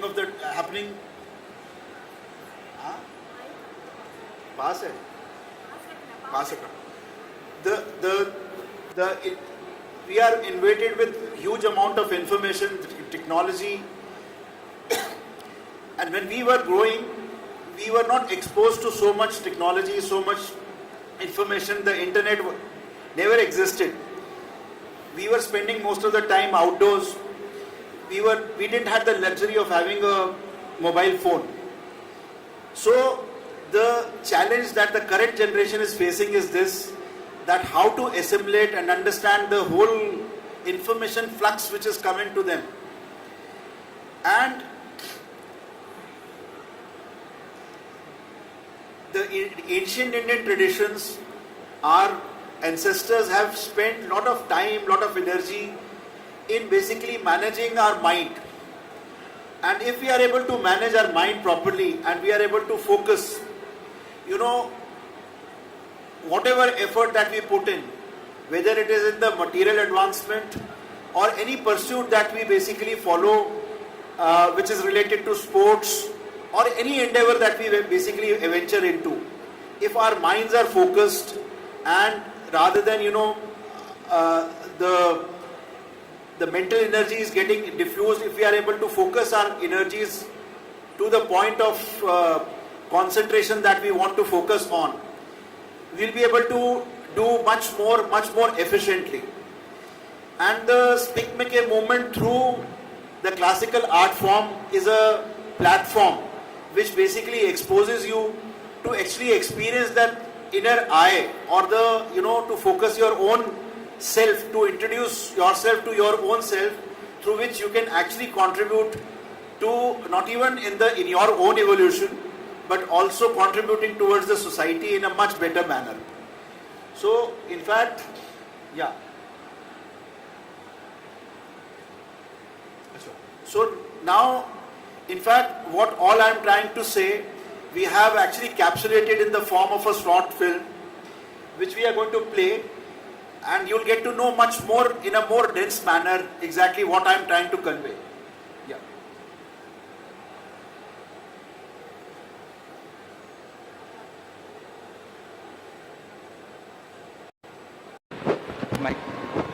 अब आप लोगों के सामने एक छोटा सा video प्रस्तुत किया जा रहा है।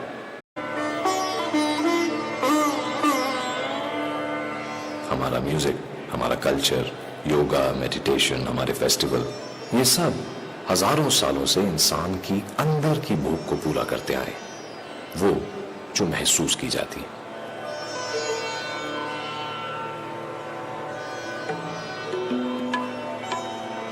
सोसाइटी फॉर द प्रमोट उन लोगों से बनी है जो महसूस करते हैं या करना चाहते हैं। बच्चे, बड़े, स्टूडेंट्स, प्रोफेशनल्स, टीचर्स, डॉक्टर्स। फर्क ये नहीं पड़ता कि आपकी उम्र या प्रोफेशन क्या है, सवाल ये है कि आप अपने को समझने के लिए किस हद तक जाएंगे। स्पिक मैके का लोगो है द वर्टिकल आई और the inner eye, the eye of perception and inquiry.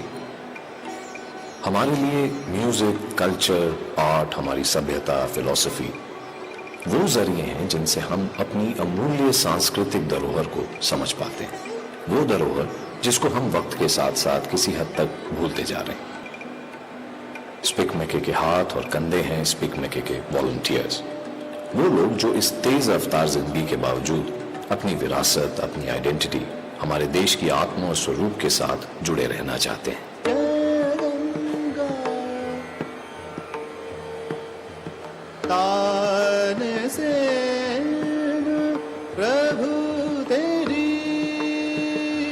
हर साल स्पिक मैके के देश भर में फैले वॉलंटियर्स स्कूल्स, कॉलेजेस, इंस्टीट्यूशंस में हजारों इवेंट्स ऑर्गेनाइज करते हैं।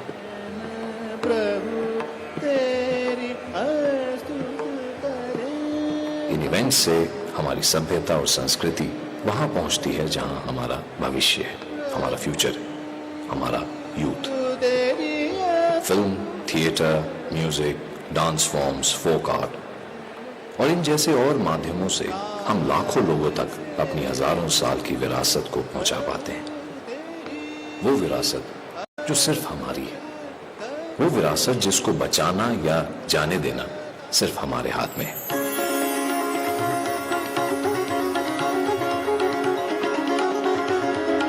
वो विरासत जिसको आज हमारी जरूरत है।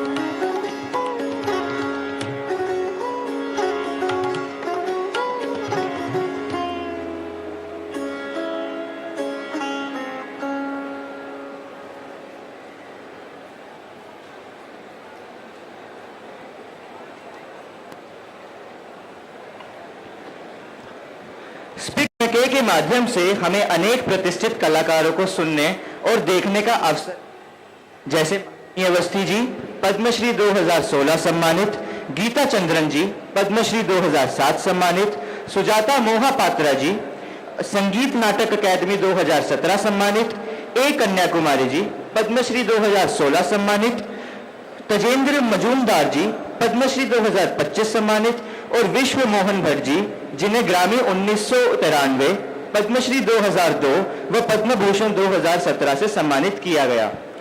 इन महान कलाकारों की उपस्थिति और प्रस्तुतियां स्पीक मके जैसे मंच को अत्यंत गरिमामय बनाती है।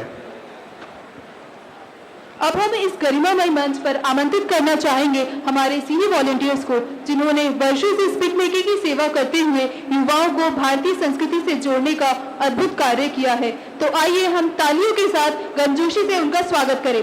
सबसे पहले मैं आमंत्रित करना चाहूंगी हमारी वरिष्ठ स्वयं सेविका श्रीमती सरस्वती सुब्बू मैम को। मैम कृपया मंच पर आकर हमें मार्गदर्शन प्रदान करें। जोर से तालियों की आवाज।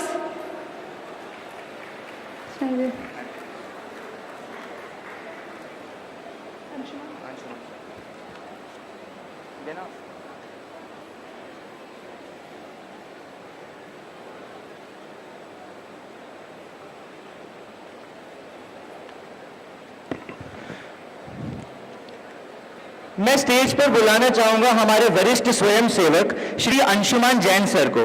सर कृपया मंच पर आकर अपने विचार साझा करें और हमें मार्गदर्शन प्रदान करें। जोरदार तालियां।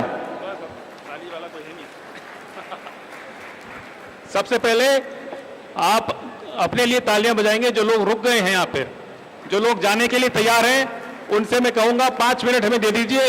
लंच का समय हो गया, हमें पता है कुछ विलंब हो गया यहाँ पे हमारी तरफ से। आपको सिर्फ इतना बताना है कि ये जो संस्था है society for promotion of Indian classical music and culture amongst youth, youth मतलब आप सब जो यहाँ बैठे हैं, ये 50 साल पुरानी संस्था है। हिंदुस्तान के हर आईआईटी, आईआईएम, स्कूल, कॉलेज में हमारा चैप्टर है। हम लोग क्या करते हैं, वीसी सर को आपने सुना, आपने थोड़ा सा वीडियो देखा, आप सब लोग जो दरवाजे पे खड़े हैं जाने के लिए आतुर, few minutes, just a couple of minutes, and with the promise we will come back to DTU, we'll have another orientation, but in short this is a society, a 50-year-old society, 50 साल पुरानी संस्था है। हमारा काम है हिंदुस्तान के बड़े बड़े कलाकारों को आप तक लाना, बड़े बड़े क्राफ्ट्समैन को, थिएटर वालों को, लेखकों को, सिंगर्स, डांसर्स को आप तक लाना, क्योंकि आप जानते हैं कि कल्चरल एजुकेशन और regular education, technical education, scientific education का बहुत गहरा संबंध है। उन दोनों चीज़ों को साथ लाने का हम प्रयास कर रहे हैं। तो डीटीयू को में हमारा चैप्टर है, आप सब उससे जुड़ें। We will come back to you and do another proper session and welcome to DTU. Congratulations for your new beginnings. Thank you.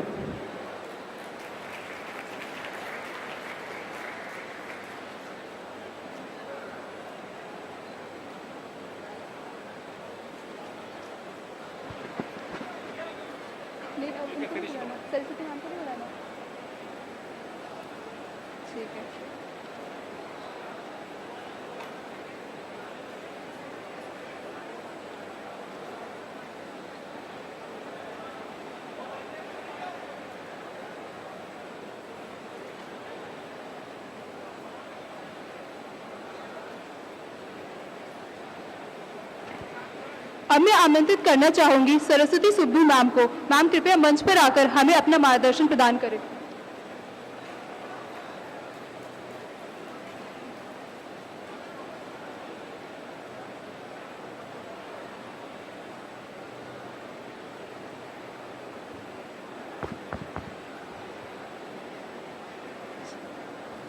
सारे छात्र संघ को मेरे तरफ से और स्पिक मके के तरफ से मैं नमस्कार कहती हूँ।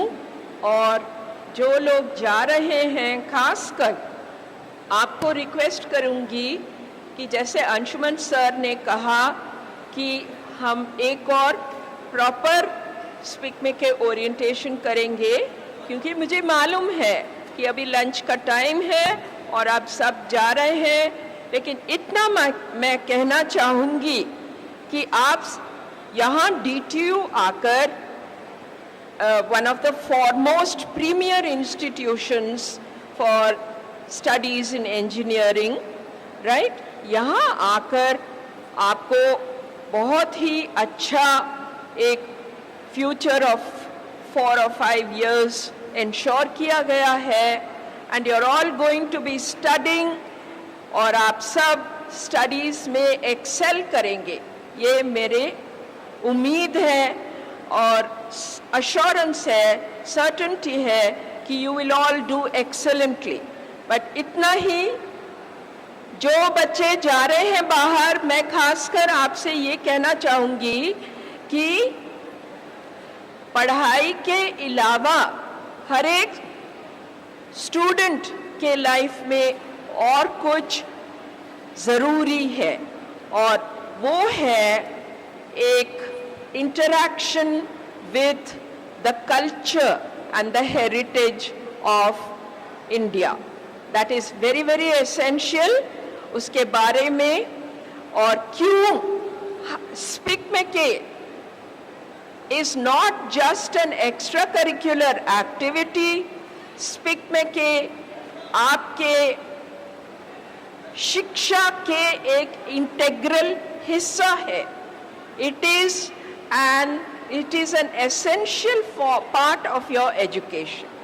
तो let me assure you कि अगर आप लोग में जो भी इंटरेस्टेड है, आप स्पिक मैके के साथ जुड़ेंगे, मैं आपको 100% आश्वासन दे रही हूँ कि आप अपने बाकी जिंदगी में जुड़े रहेंगे।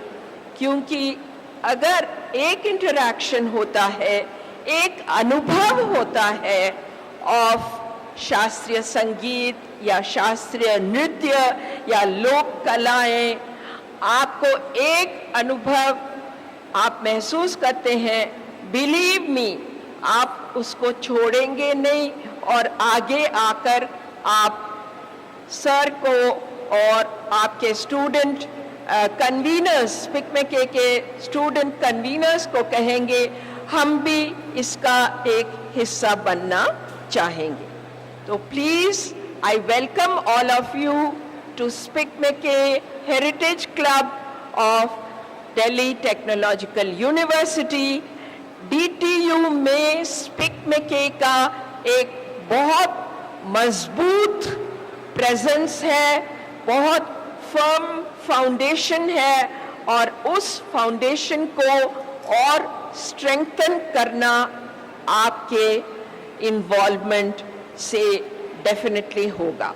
So please come forward and welcome to Spic Macay Heritage Club of Delhi Technological University. Finally, one line I will say, आपका एक बहुत thrilling, mesmerizing experience होने वाला है कल से, जब आपके विरासत सीरीज का उद्घाटन होगा और आप सब उसमें आकर participate कीजिए as audience, as volunteers, as everything, and you will always want to be connected with Spic Macay. Thank you.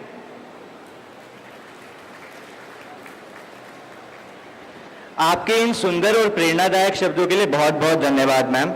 अब मैं अनुरोध करूंगा माननीय वीसी सर से कि वे आज के मुख्य अतिथियों को स्मृति चिन्ह से प्रस्तुत करें। धन्यवाद।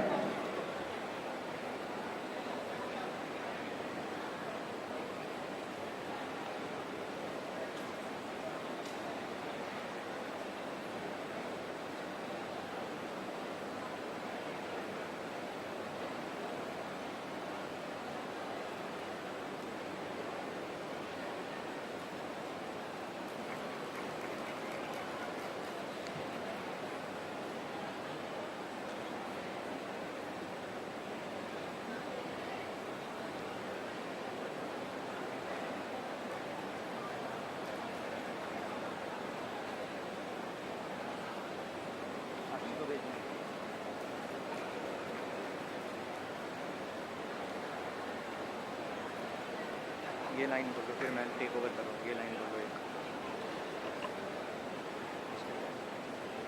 इन्हीं शुभकामनाओं और आशाओं के साथ हम आपसे आज के लिए विदा लेते हैं। धन्यवाद, नमस्कार। दोस्तों, आने वाले आगामी दिनों में स्पिक मैके ने कई कार्यक्रम का आयोजन किया है, जैसे कल सिनेमा क्लासिक, जो कि एक मूवी स्क्रीनिंग कार्यक्रम होने वाला है, आयोजित किया जाएगा। आने वाली 17 अगस्त को हेरिटेज वॉक जैसे अनोखे कार्यक्रम भी आपका इंतजार कर रहे हैं। आशा है कि आप उन सभी कार्यक्रमों में भागीदार रहेंगे। धन्यवाद।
Of the Orientation cum Induction Program 2025 at Delhi Technological University, I, Dr. Chavi, am honored once again to welcome you all, our distinguished faculty members, chief guests, speakers, dear students and their proud parents who are here. It is now time to move on to a truly inspiring segment, the Alumni Interaction Session. Here, our accomplished alumni will share their journey and insights, helping you envision the path ahead. Let's proceed. I request our distinguished alumni to kindly join us on stage.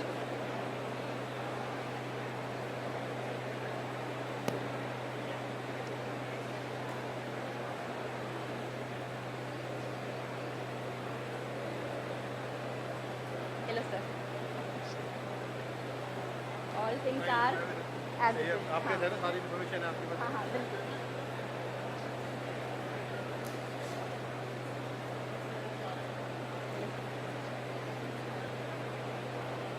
Please have a seat.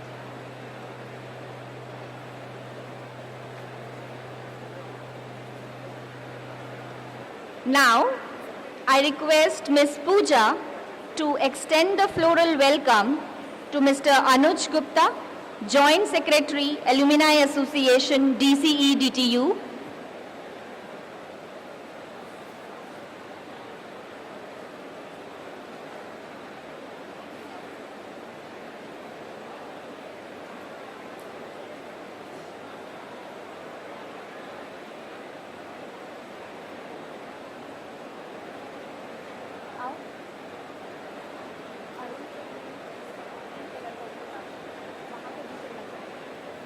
आगे से आओ, आगे से.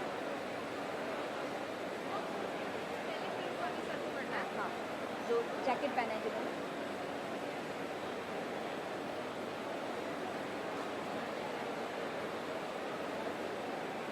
जाओ बच्चे.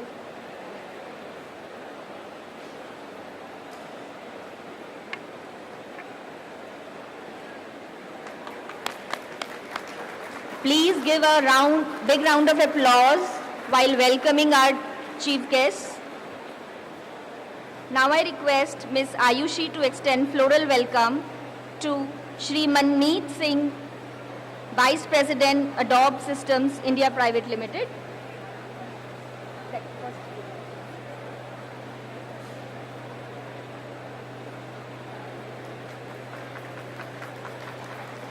Now I request Ms. Pooja to extend floral welcome to Dr. Sachin Kumar Agrawal, Associate Director, Gen AI COE, Innovations, PepsiCo. Now I request Ayushi to extend floral welcome to Mr. Naveen Kukreja, co-founder, fintech startup and PaisaBazaar.com. The faces seated here today are not just the guests, they are the reflection of your future. As you engage with these esteemed alumni, you will begin to see the limitless possibilities awaiting you and understand that your journey towards the greatness begins the moment you join the DTU family. Malcolm X has rightly said, education is the passport to the future. Tomorrow belongs to those who prepare for it today.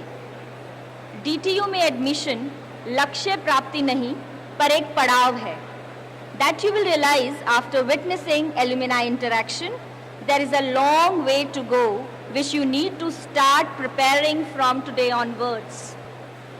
Now, it's my privilege to introduce you with you all our first alumnus, Mr. Arun Gupta. He is a Joint Secretary, Alumni Association, DTU.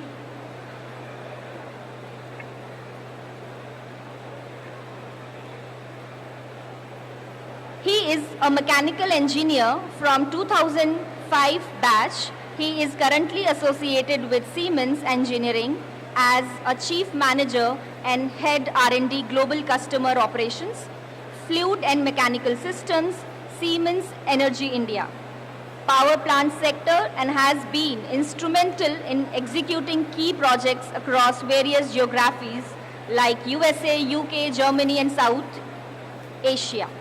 Within such a young career, he has 2 patents in his field of steam turbine valves. He has also made notable social contributions and has been associated with various NGOs working in the area of empowering women, children education, etc. Without taking any more time, I request Mr. Arun to address the House. Good afternoon, everybody. Good afternoon, friends. How's the Josh? नया सवेरा एक नई किरण के साथ, नया सवेरा एक नई किरण के साथ, नया दिन एक प्यारी सी मुस्कान के साथ, आपको ये कॉलेज का आपका पहला दिन मुबारक हो, हमारी सबकी बहुत सारी शुभकामनाओं के साथ. Good afternoon, everybody. First and foremost, I sincerely like to thanks to Honorable Vice Chancellor Pratik Sharma ji, Registrar, and Dean UG Rajeshri ma'am, Tishu ma'am to inviting me to talk to the best brain and the future leaders of our country. On behalf of DC DTU Alumni Association, I am lucky, a great pleasure to welcome you all of here in DTU campus. So, as you have chosen to DTU, as an alumnus, I like to tell you that what are the advantages you are getting as an alumnus from this, one of the best prestigious college from the Delhi College of Engineering. I can assure you that you will find the vast network of our alumni, 50,000 plus alumni all across the batches, from BTech, MBA courses. You have a connect with them. They people are working in different positions, different countries, different locations, and they are doing all the best in their life. As I like to start some examples like the entrepreneurship. So entrepreneurship, as we know, is one of the most popular in our generations. I like to highlight few of the examples here. Vijay Shekhar Sharma, he is our one of key distinguished alumnus in the entrepreneurship, founder of Paytm, recently he donated 5 crore to DTU for multi-activities like lab on wheels and other initiatives in the environmental sides. I like to highlight one of our distinguished alumnus, Mr. Naveen Kukreja ji. He is on the dais. He is the founder of Paisa Bazaar and PolicyBazaar.com. Jabong Praveen Sinha ji, he is the founder of the Jabong.com, and last week he was in DTU as a podcast, and soon you will get his podcast to get some about his journey as an entrepreneurship. We have the entrepreneurs in the Yup TV, Polaris. People are working in the Omnipresent, one of the largest unmanned air vehicle startup, robotics unmanned air vehicle startup run by Akash Sinha ji. First Cry, Wingify, Varun Alag, one of my friend Mama Earth, he is also one of the founder of this unicorn. So many unicorns are from DTU, and I am proud to say that under the leadership of Vice Chancellor Professor Prateek Sharma ji, we have a dedicated incubation center here in DTU.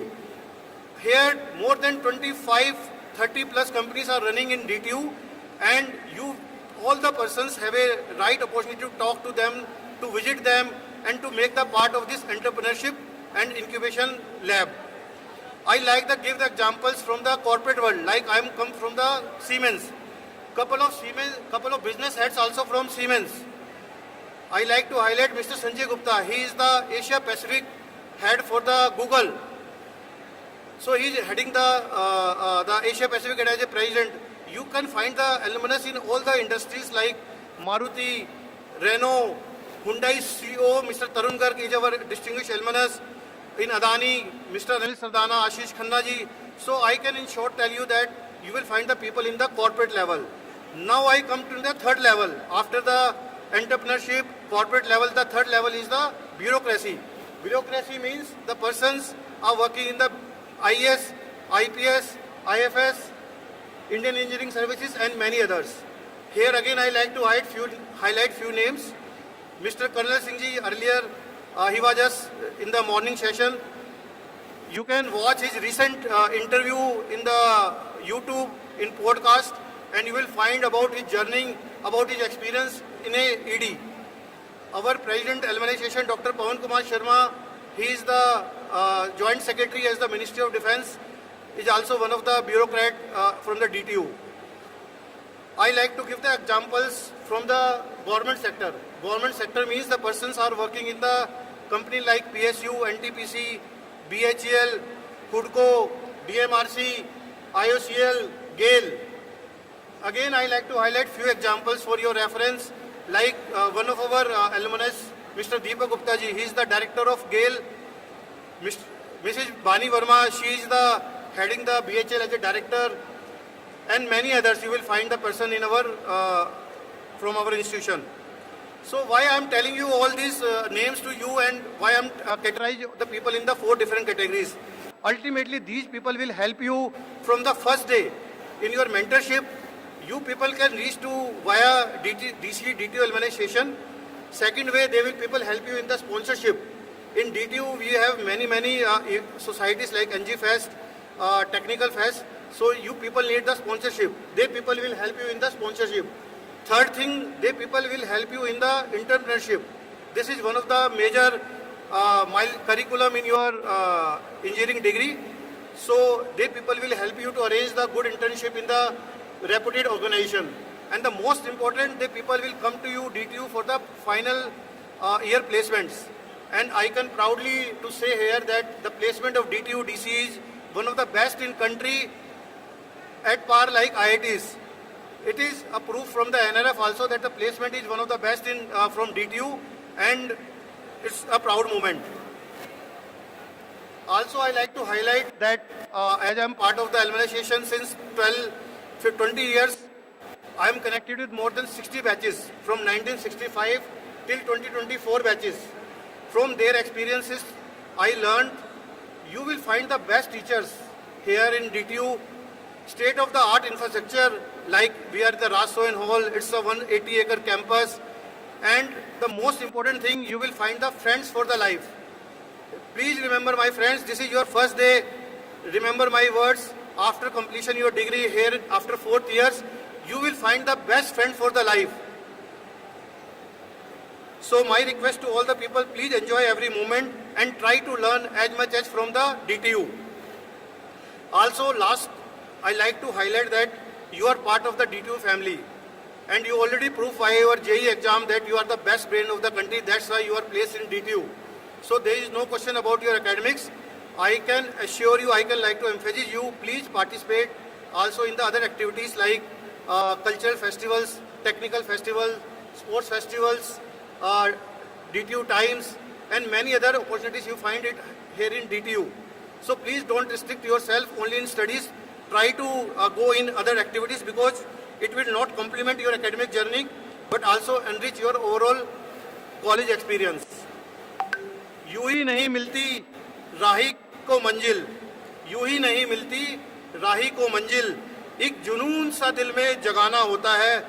पूछा चिड़िया से कैसे बना आशियाना, पूछा चिड़िया से कैसे बना आशियाना, भरनी भटती है बार बार उड़ान, तिनका उठाना पड़ता है। Thank you, my friends, for your time. Listen to me. Wish you all a blessed day. Thank you so much. Thank you, sir, for your insightful words. Moving on, it's time to interact with Mr. Manmeet Singh, 1995 batch CSE graduate, currently serving as Vice President, Engineering Adobe Systems, India Private Limited. He is a seasoned technology leader with 30 years of experience in building scalable platforms and leading large engineering and product organizations. Prior to Adobe, he was the Chief Technology Officer at Paytm, where he built core Paytm tech infrastructure on the cloud that could scale seamlessly, handling thousands of transactions per second. Introduced Gen AI-powered automation and built a high-performing team. So we can say that his leadership blends deep technical expertise with strategic vision to drive innovation at scale. So we are incredibly honored to have you here. Now I invite Mr. Manmeet Singh to address the gathering.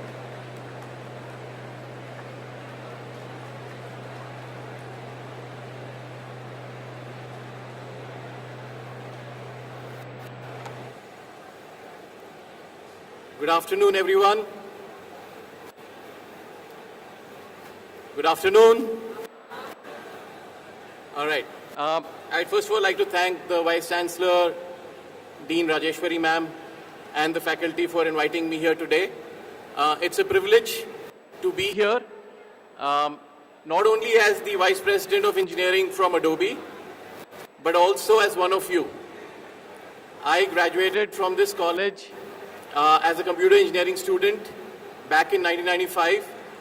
And I can tell you that was the best thing that happened to me, to be part of this college, because this gave me a launch pad to take my career wherever I wanted.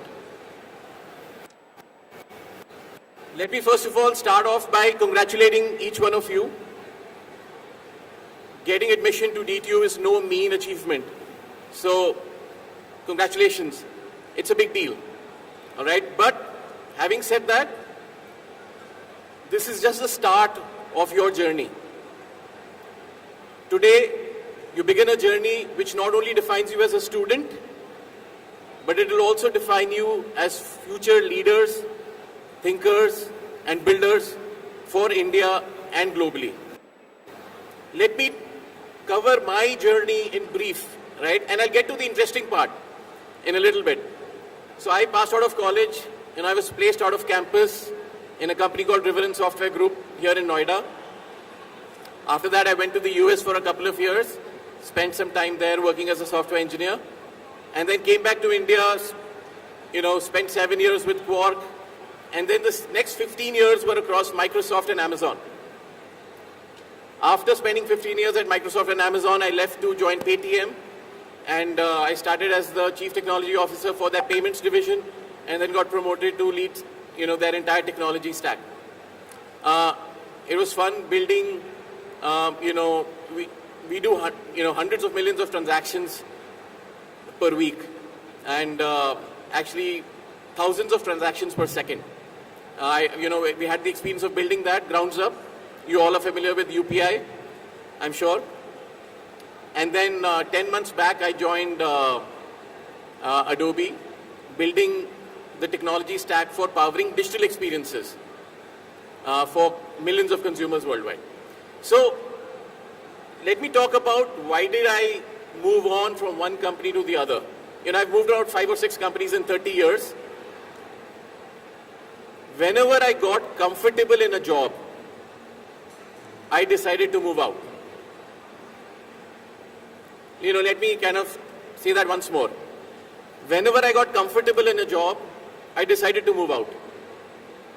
Because for me, it was very clear from the very beginning that growth will come when I'm constantly stretching myself, challenging myself, stumbling sometimes, and solving hard problems. If you get comfortable in a place, that basically means that you're beginning to regress, right? You're not learning anything. You're not learning new stuff. So which is why, leaving Amazon, joining Paytm was a very conscious choice. Now, let me talk about something that will hold you good for the next 4 years and many more years to come. I'm sure all of you have heard about Gen AI. Who's heard of Gen AI? Please raise your hands. All right, quite a few. Thank you. So, when I look at the industry today, jobs are completely getting redefined. Completely getting redefined. It doesn't matter if you're a computer engineer, an electronics engineer, a mechanical engineer, a civil engineer, an electrical engineer, production engineer. It does not matter. All jobs are getting redefined today.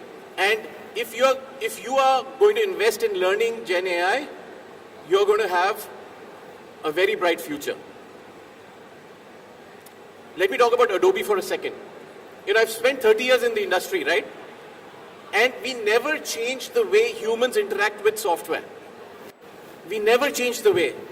Software always involved a mouse or a mouse pad or a keypad, and you had a cursor, and you always would go and click somewhere and take some actions. This is the first time in 30 years that we're changing how humans are interacting with software, with machines. We are using conversations to power interactions because people like to talk. People like to say, hey, can you do this for me?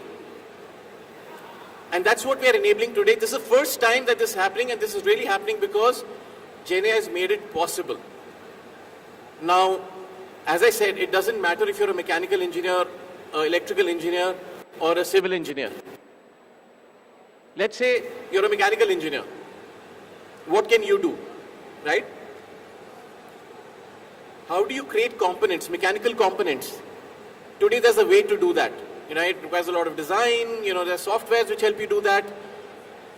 But if you're a student in mechanical engineering, taking admission today, think about creating a system which allows the user to just type in commands or type in a requirement and say, hey, I need this kind of piston to be designed. Can you design it for me? Which has these requirements. It is possible to do that using Gen AI. If you're an electrical engineer, you want to write code for a microcontroller,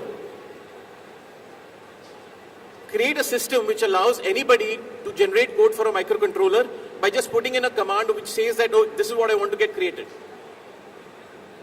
If you're a civil engineer and you've just, you're doing soil research,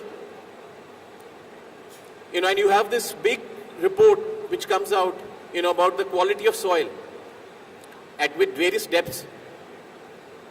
How to generate insights from that, whether it's structurally advisable to construct here or not. If you're an electronics engineer and you have a variety of IoT sensors deployed in an industry or in a big establishment, how can I use Gen AI to create reports which tell me what are the sensors telling me? How can I just, as a user, can I just type in and say, hey, can you tell me which IoT sensors are not performing correctly or which of my machines are not working well? And it should be able to generate the answers. So today, Gen AI is a huge advancement, and it's happening as all of you are taking admission. So please make use of this opportunity. Don't wait for people to tell you, go and do this thing. You figure out what you want to do. and go after that problem. Now let's talk about a couple of values that have helped me good in my career. Let me take a couple of examples. Let me start with Microsoft. I was part of the Bing team. I don't know how many of you have heard of Bing. Who knows what Bing is? Oh wow, okay. So I was part of the Bing team, and there was this new app to be built, or series of apps that needed to be built, and somebody had to travel from Hyderabad to San Jose or San Francisco to work with the team there to architect that app. So it was going to be a long trip, and there's going to be a lot of discussion day and night. So when this was offered, a couple of people who were more experienced than me, they kind of passed on the offer. They said, oh, I can't go, I have family reasons, ye wo. So I put up my hand and said, hey, can I go? And they said, all right, you go. And I went there and we worked on it, and what happened as a result of that was we came up with our architecture for apps, Bing apps, for finance, for sports and everything. And because of that one thing, because I worked with a lot of principal engineers there, I got promoted to principal. It was a completely unknown area, right? There was nothing there. We had to start architecture from grounds up. But because I put my hand up and said, I want to do it, can you give me a chance? More senior people passed it on and said, okay, I can't go. And I went there and I got my promotion because of that. Let me take another example. I was in Amazon, doing very well, spent 3 years. I built a great team. And I could I didn't really have to stretch to do my job anymore. At that point, a new opportunity came up in Bangalore. I was in Hyderabad. A new opportunity came up in Bangalore. And I said, you know what? And there were a lot of, it was a very impactful opportunity, but there were a lot of, things to worry about. I won't go into details, but, I decided to go and take that opportunity. And because I did that, I had to move my entire family to Bangalore and go into a completely new area, new team, new everything. But because I did that, I was able to create larger impact within the company, and I got promoted to director in Amazon because of that one step I took. Obviously with a bunch of other things. So one thing I'll always tell you as students, step outside your comfort zone. Never get comfortable. Never think, oh, I've done enough, I really don't need to do more, let me just chill. Never do that. That's a big trap. And that will hold true for your entire career. Number 2, always extend yourselves beyond what is expected. Let's say so I can give an example from my time at college. So when I was in college, I became the administrator for the mathematics computing lab. This was way back in Kashmiri Gate. Somebody from the hostel would be chosen. So what I did was, I attached myself to the existing admin. He was a student, 1 year my senior. And I said, hey, Rahul, can I just tag along with you? Let me know if I can help you in any way. And when he was wanting to hand off the responsibility, he handed it off to me. He said, Manmeet, why don't you become the admin for the lab? By doing that one thing, I got access to the best lab we had in college for computers. That was the best lab in the entire college. And it gave me access 24/7 to that lab. I could go anytime, open up the lab and keep on working non-stop. I spent so many hours just working. And how did I get this? Because I offered to do something extra, right? I said, I'm not just going to do my assignments. I'm going to go and create some new games. I'm going to create some new software. Let me just put my hours behind a machine. That's one thing I did in college. The second thing I did in college was, there was a DU professor, I forget his name today. He came to college, he was from the chemistry department. He came to college and he wanted some students to help him program the research that he was doing. This would mean many, many hours working the weekend and everything. I put my hand up and said, sir, can I join? And he said, okay, come along. And because of that, while I was in college, my first paper got published in a journal, right? It was a very proud moment to see your name there in that journal, and so So always extend yourselves. You're in college, I mean, have fun, but don't play safe. Don't play safe. Go ahead and, extend yourself, start a new project. That was my second value. So first is, never get comfortable. Second is always extend yourself, right? Third is pursue your passion. For me, my passion was programming.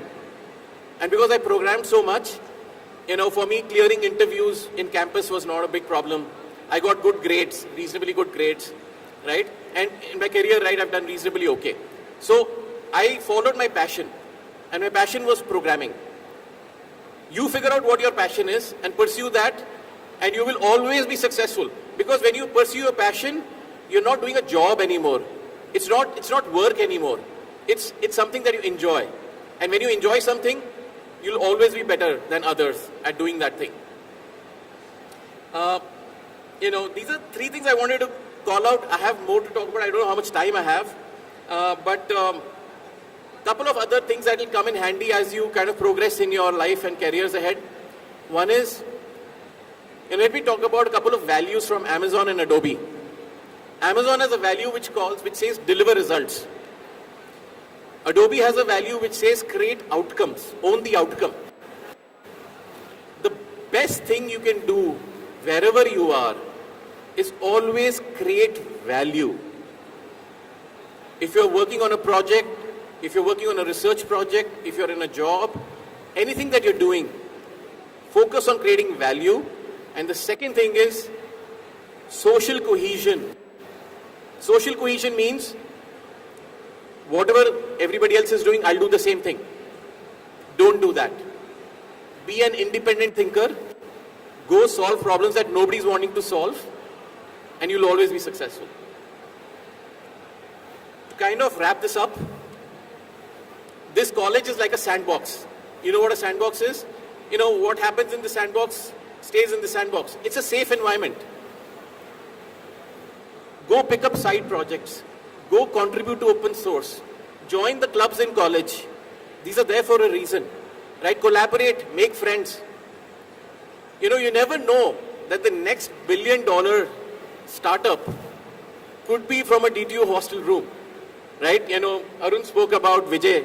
I reported to Vijay for 4.5 years. He's an alumni of this college. And he's created a multi-billion-dollar startup, right? So you never know. You may be one of those who may create the next $1 billion startup and, from a hostel room here. So have fun, stretch yourselves, enjoy this time, and build. Keep on building. As Alan Kay once said, the best way to predict the future is to invent it. And you have the opportunity to do that. Thank you very much. God bless all of you. All the success. Thank you. Thank you, sir, for sharing your experiences with us. Now, moving on, we have our next speaker, our alumnus, DTU alumnus, Dr. Sachin Kumar Agrawal, who is currently working as Associate Director, Gen AI COE Innovations, PepsiCo. I request Dr. Sachin, sir, to kindly address the House.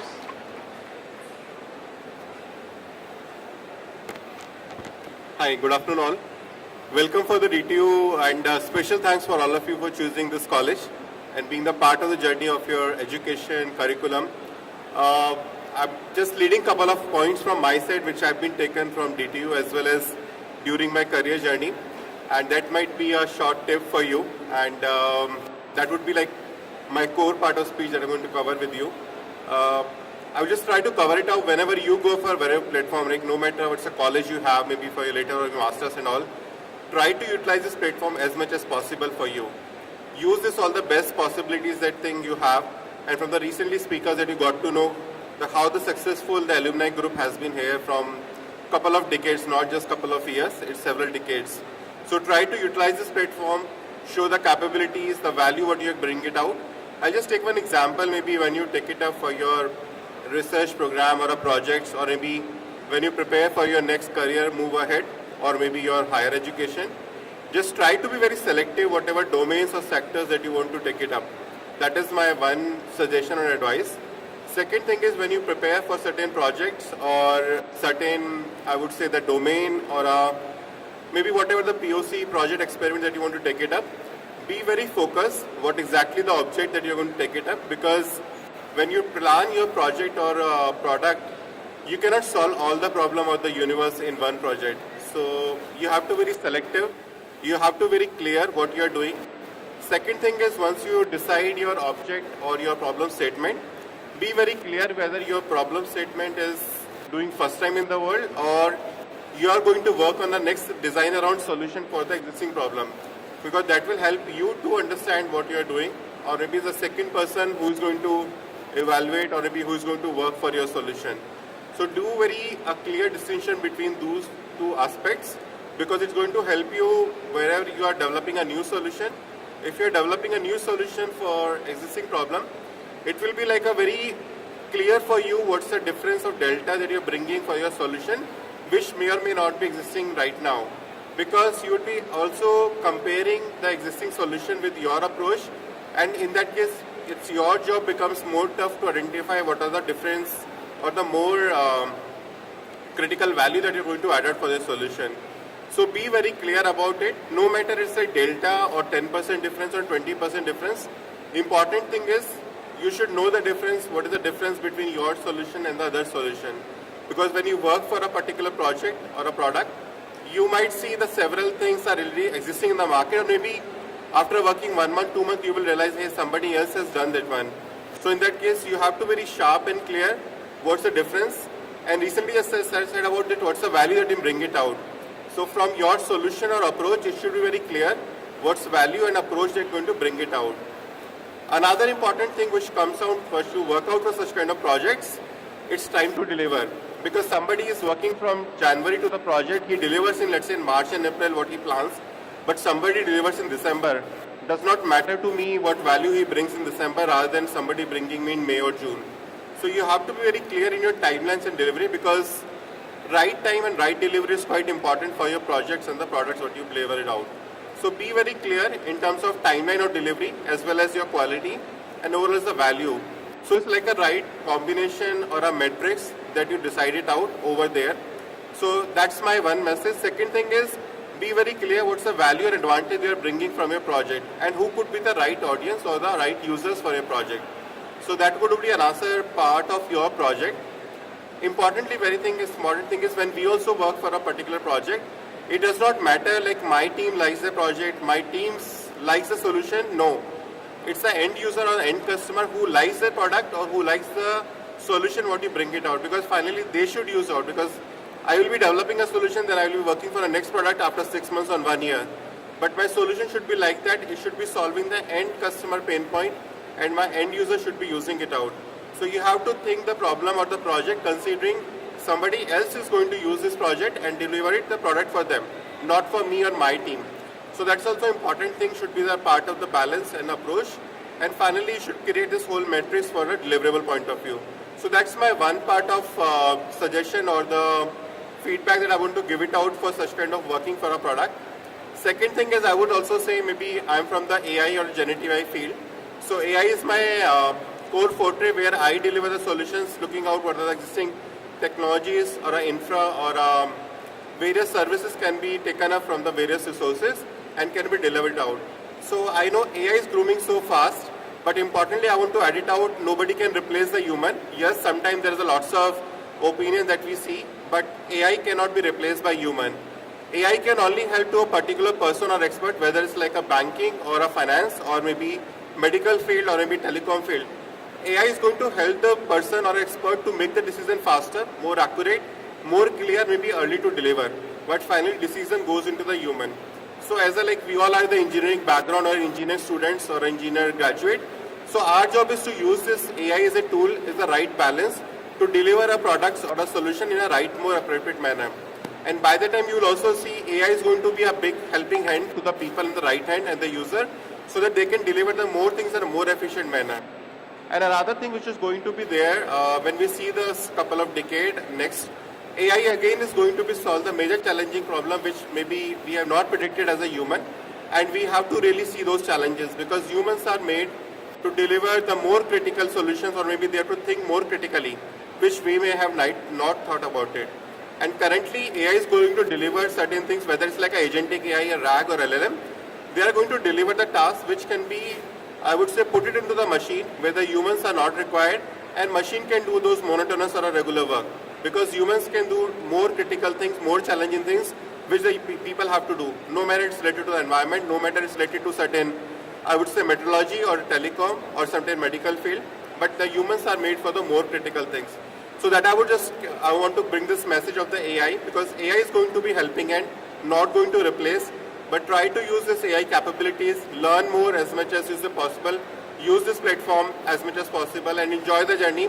And I would say check the DTU, use this platform as much as possible, and lots of wishes and welcome for the DTU. Thank you. Thank you so much.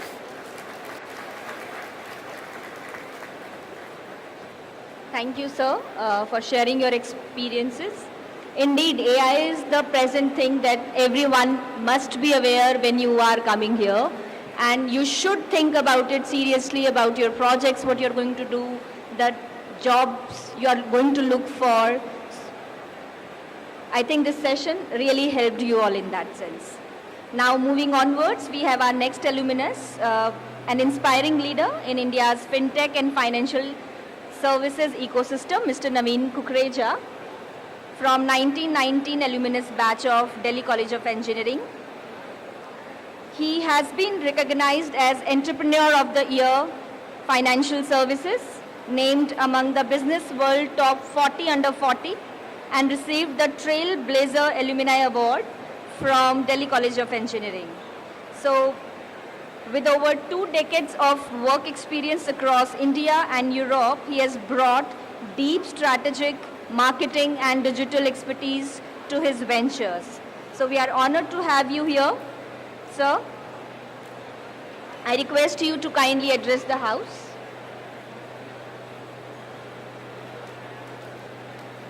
Please.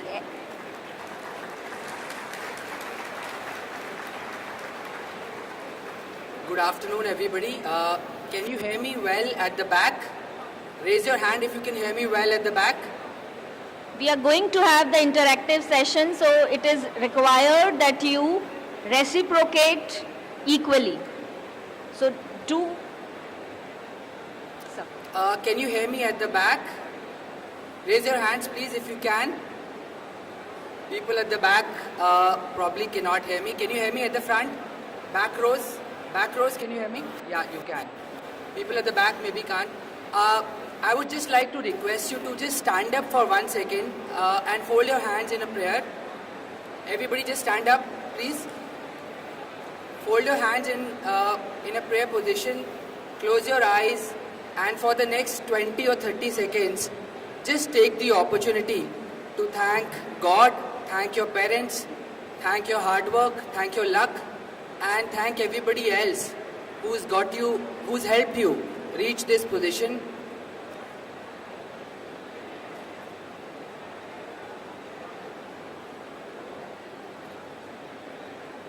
Thank you.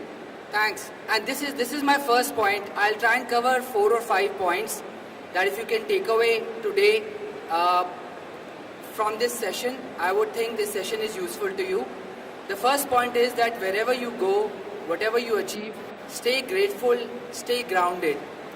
The fact that you are all sitting in this room today means that you've kind of come a long way. You are part of the very lucky few percentage of the country's population who's got admission into one of the most prestigious universities in the country and studying engineering, which is one of the most prestigious streams of education. So have gratitude, stay thankful to your people who helped you get there. The second thing that I would say is that keep a focus over the next 4 years. Most of you are in undergrad course. Over the next 4 years, spend a lot of time building relationships. I remember when I was at DTU and then at IIM later, we used to spend a lot of time trying to compete with each other within the college. And that looks so silly now, 25, 26 years out of the college, that remember that you're not competing, I mean you are competing with the people who are in the college, but you're actually not. The world is very large, and when you go out, if you build strong bonds, if you build strong network, these are the people in your batch, your seniors, your juniors, who would help you and who would help you in unexpected manner as you grow and go out in different places.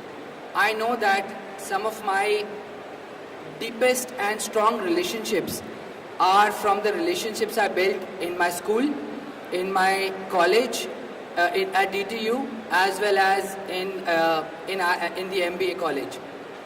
So stay focused on that. We used to have this concept called RG, which was relative grading in IM, which basically meant that I would hide away my notes from the friend who stays next to me. It's so silly. Don't do that. Try and avoid doing that. Like I said, these are the guys who will be your friends, who would help you, and who would be your strong bonds over the next 25, 30, 40 years of your life. I don't know if you've seen a movie called Chichore. It's a Hindi movie. It's done by one of our alumnus, Sushant Singh Rajput, who's unfortunately no more, but he was an alumnus if you didn't know that.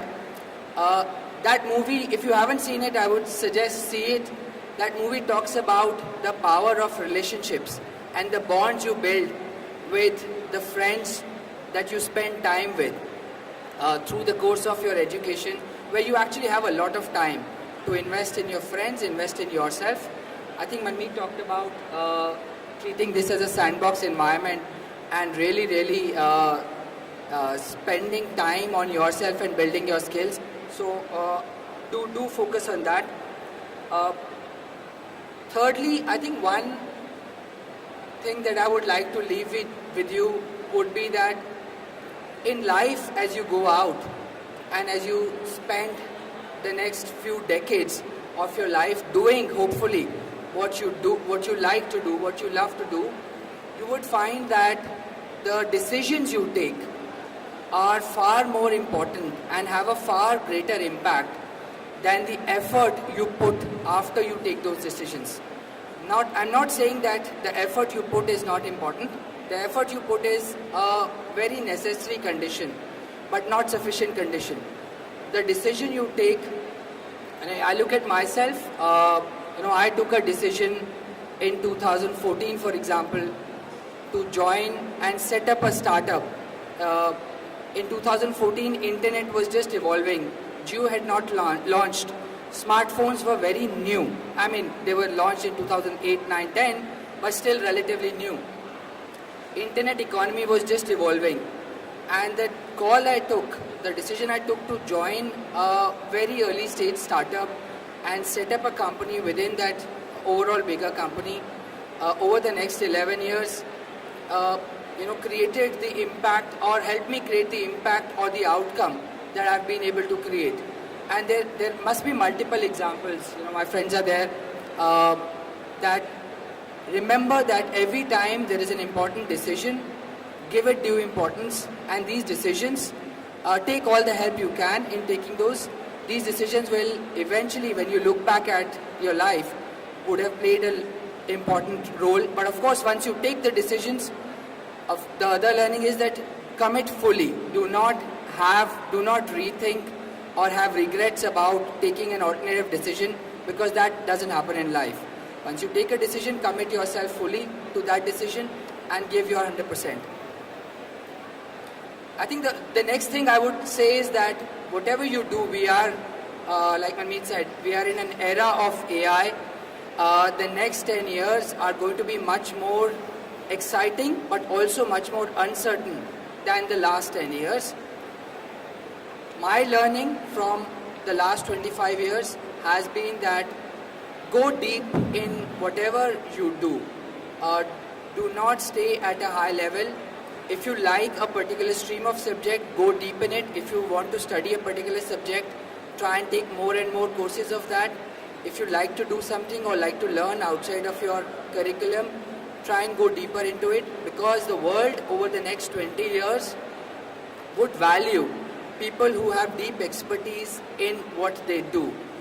For horizontal, high-level things, there will be a lot of automation. There will be a lot of AI-led help that will come along your way. When we talked about learning AI and spending time on AI, so I won't cover on that. Lastly, I would leave you with the thought that do not be under any pressure to necessarily know what you want to achieve in life.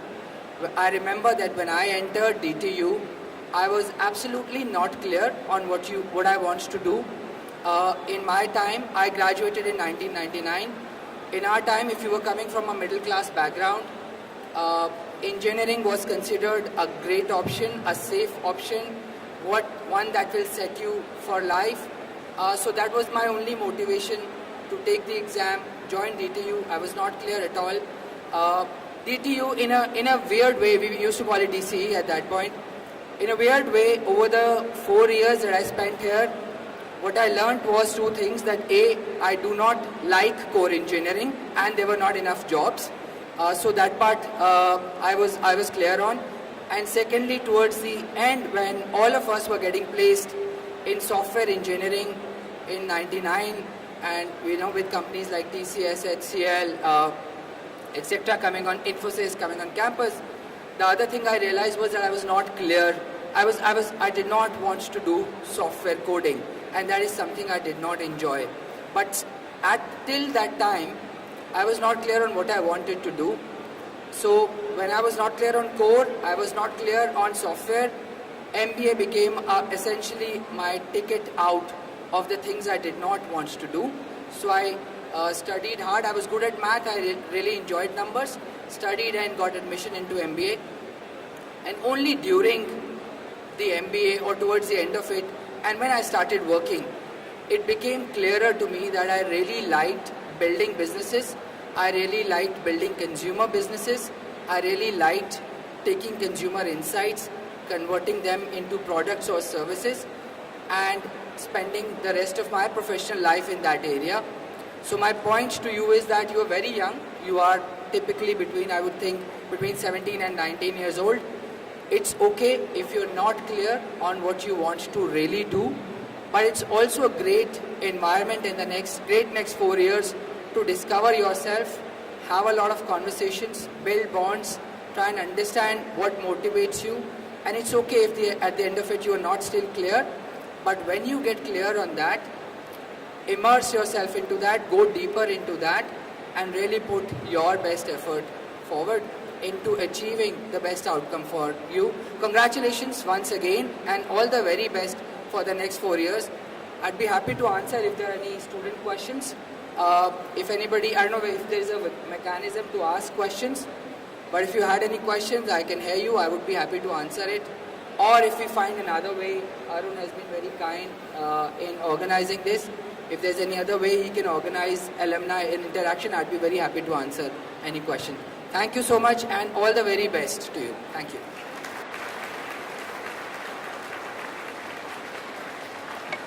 We have few questions here from the student side.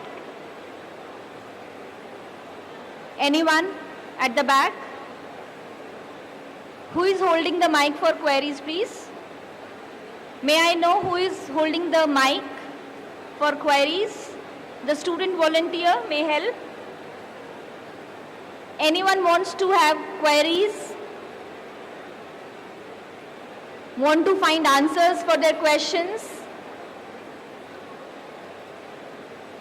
They may stand up. Yes, there is one, please. My question is, how do I figure out what is my passion? Like, I cannot try out everything, whichever the fields which are available. So how can I figure out what is my correct passion and which field? Can you come forward, Bacha? Yes, now please. Question is, like, there are numerous fields available in the world right now. How do I figure out what is my passion? I cannot try out everything, whichever it is available. So how can I figure out what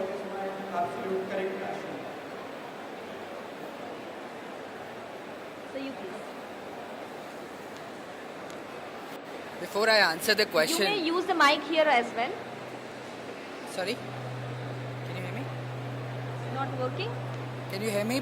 Can you hear me properly? Can you hear me at the back? He's adjusting. He's adjusting.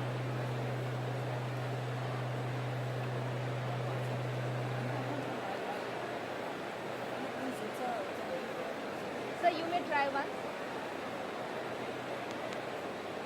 It's working. Can you hear me at the back? Nahi, nahi. Raise your hand if you can hear me at the back. No. Sir. Sir, you may please come this side. Huh?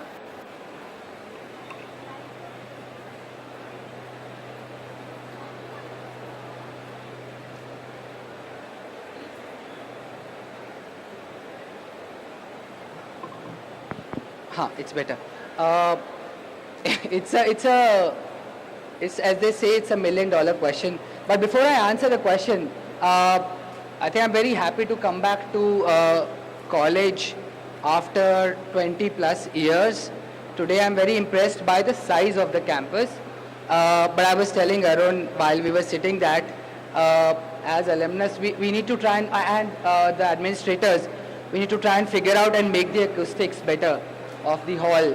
It was very difficult to hear what the fellow panelists were speaking, and right now, so hopefully somebody can make the acoustics better next time there's an event. But coming back to your question, it's a tough question. But my view is that, like Manmeet said, that it should come from within over a period of time.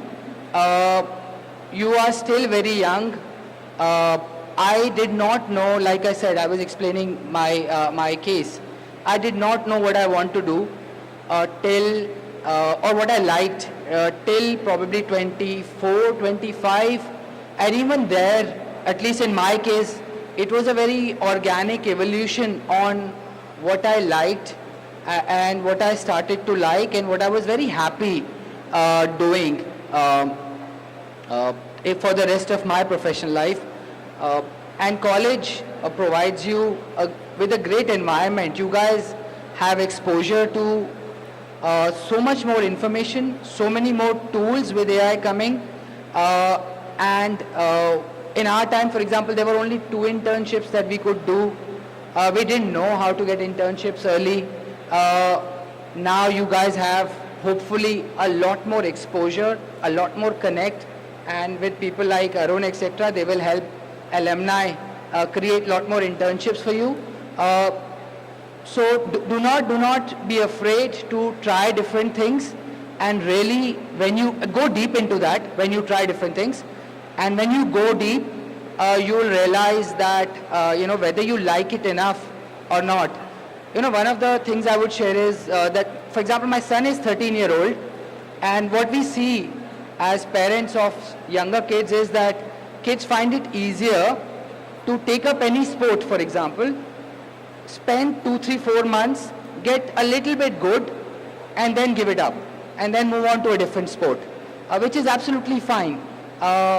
When you go deeper into a particular sport, you will realize that it's no longer only fun, it's a lot of hard work building skills.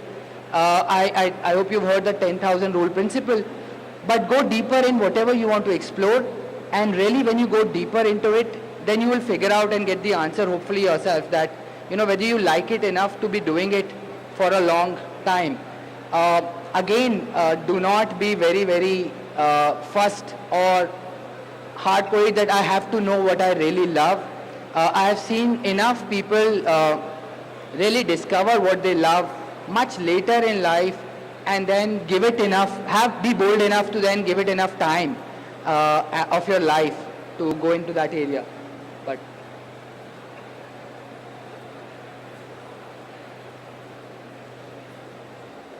I think what Naveen said is 100% correct. Right? A lot of people will not discover their passion till very late in life. But you're here today, you're in a place which offers you lots of opportunities. Try out multiple things. Keep on trying out things, right? And go after initiatives, do whatever interests you, and you may discover it by doing that. So the trick is to try out things, and don't say, till I discover my passion, I won't do anything. In fact, you will discover by trying out multiple things. So, So anyone else who has the questions? Yes, there are hands raised up.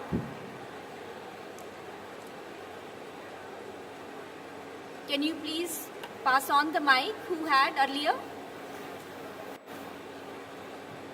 It is not.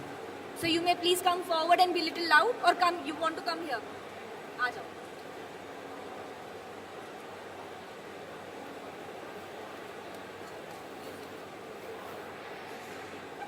A very good afternoon to everyone here, especially all the alumni here. My question is from the Manmeet sir. Like you said, you left your job when you was in the comfort, which is not very easy for us. हम सबके लिए comfort अलग अलग होता है. Like मेरे लिए comfort ये हो सकता है कि कोई आकर के किसी चीज़ में मेरी तारीफ कर दे कि like you do it very good, and उसके बाद वो मेरे लिए comfort बन जाएगा. लेकिन उसके बाद फिर एक टाइम पे आकर के मुझे लगता है लाइक ये चीज़ मुझे अच्छी नहीं लगती थी, बट जस्ट बिकॉज मेरे आसपास वाले आकर के उस चीज़ पे मेरी तारीफ करते थे, तो it is made for me, and मैं उस फील्ड में थोड़ा और आगे बढ़ जाता हूँ. 1 साल होता है, 2 साल होता है, थोड़े टाइम बाद व्हेन आई रियलाइज कि it was not made for me, मैं शायद कुछ और कर सकता था, लेकिन तब तक बहुत लेट हो चुका होता है. तो हाउ यू फिगर आउट कि अब मैं कंफर्ट में आ चुका हूँ.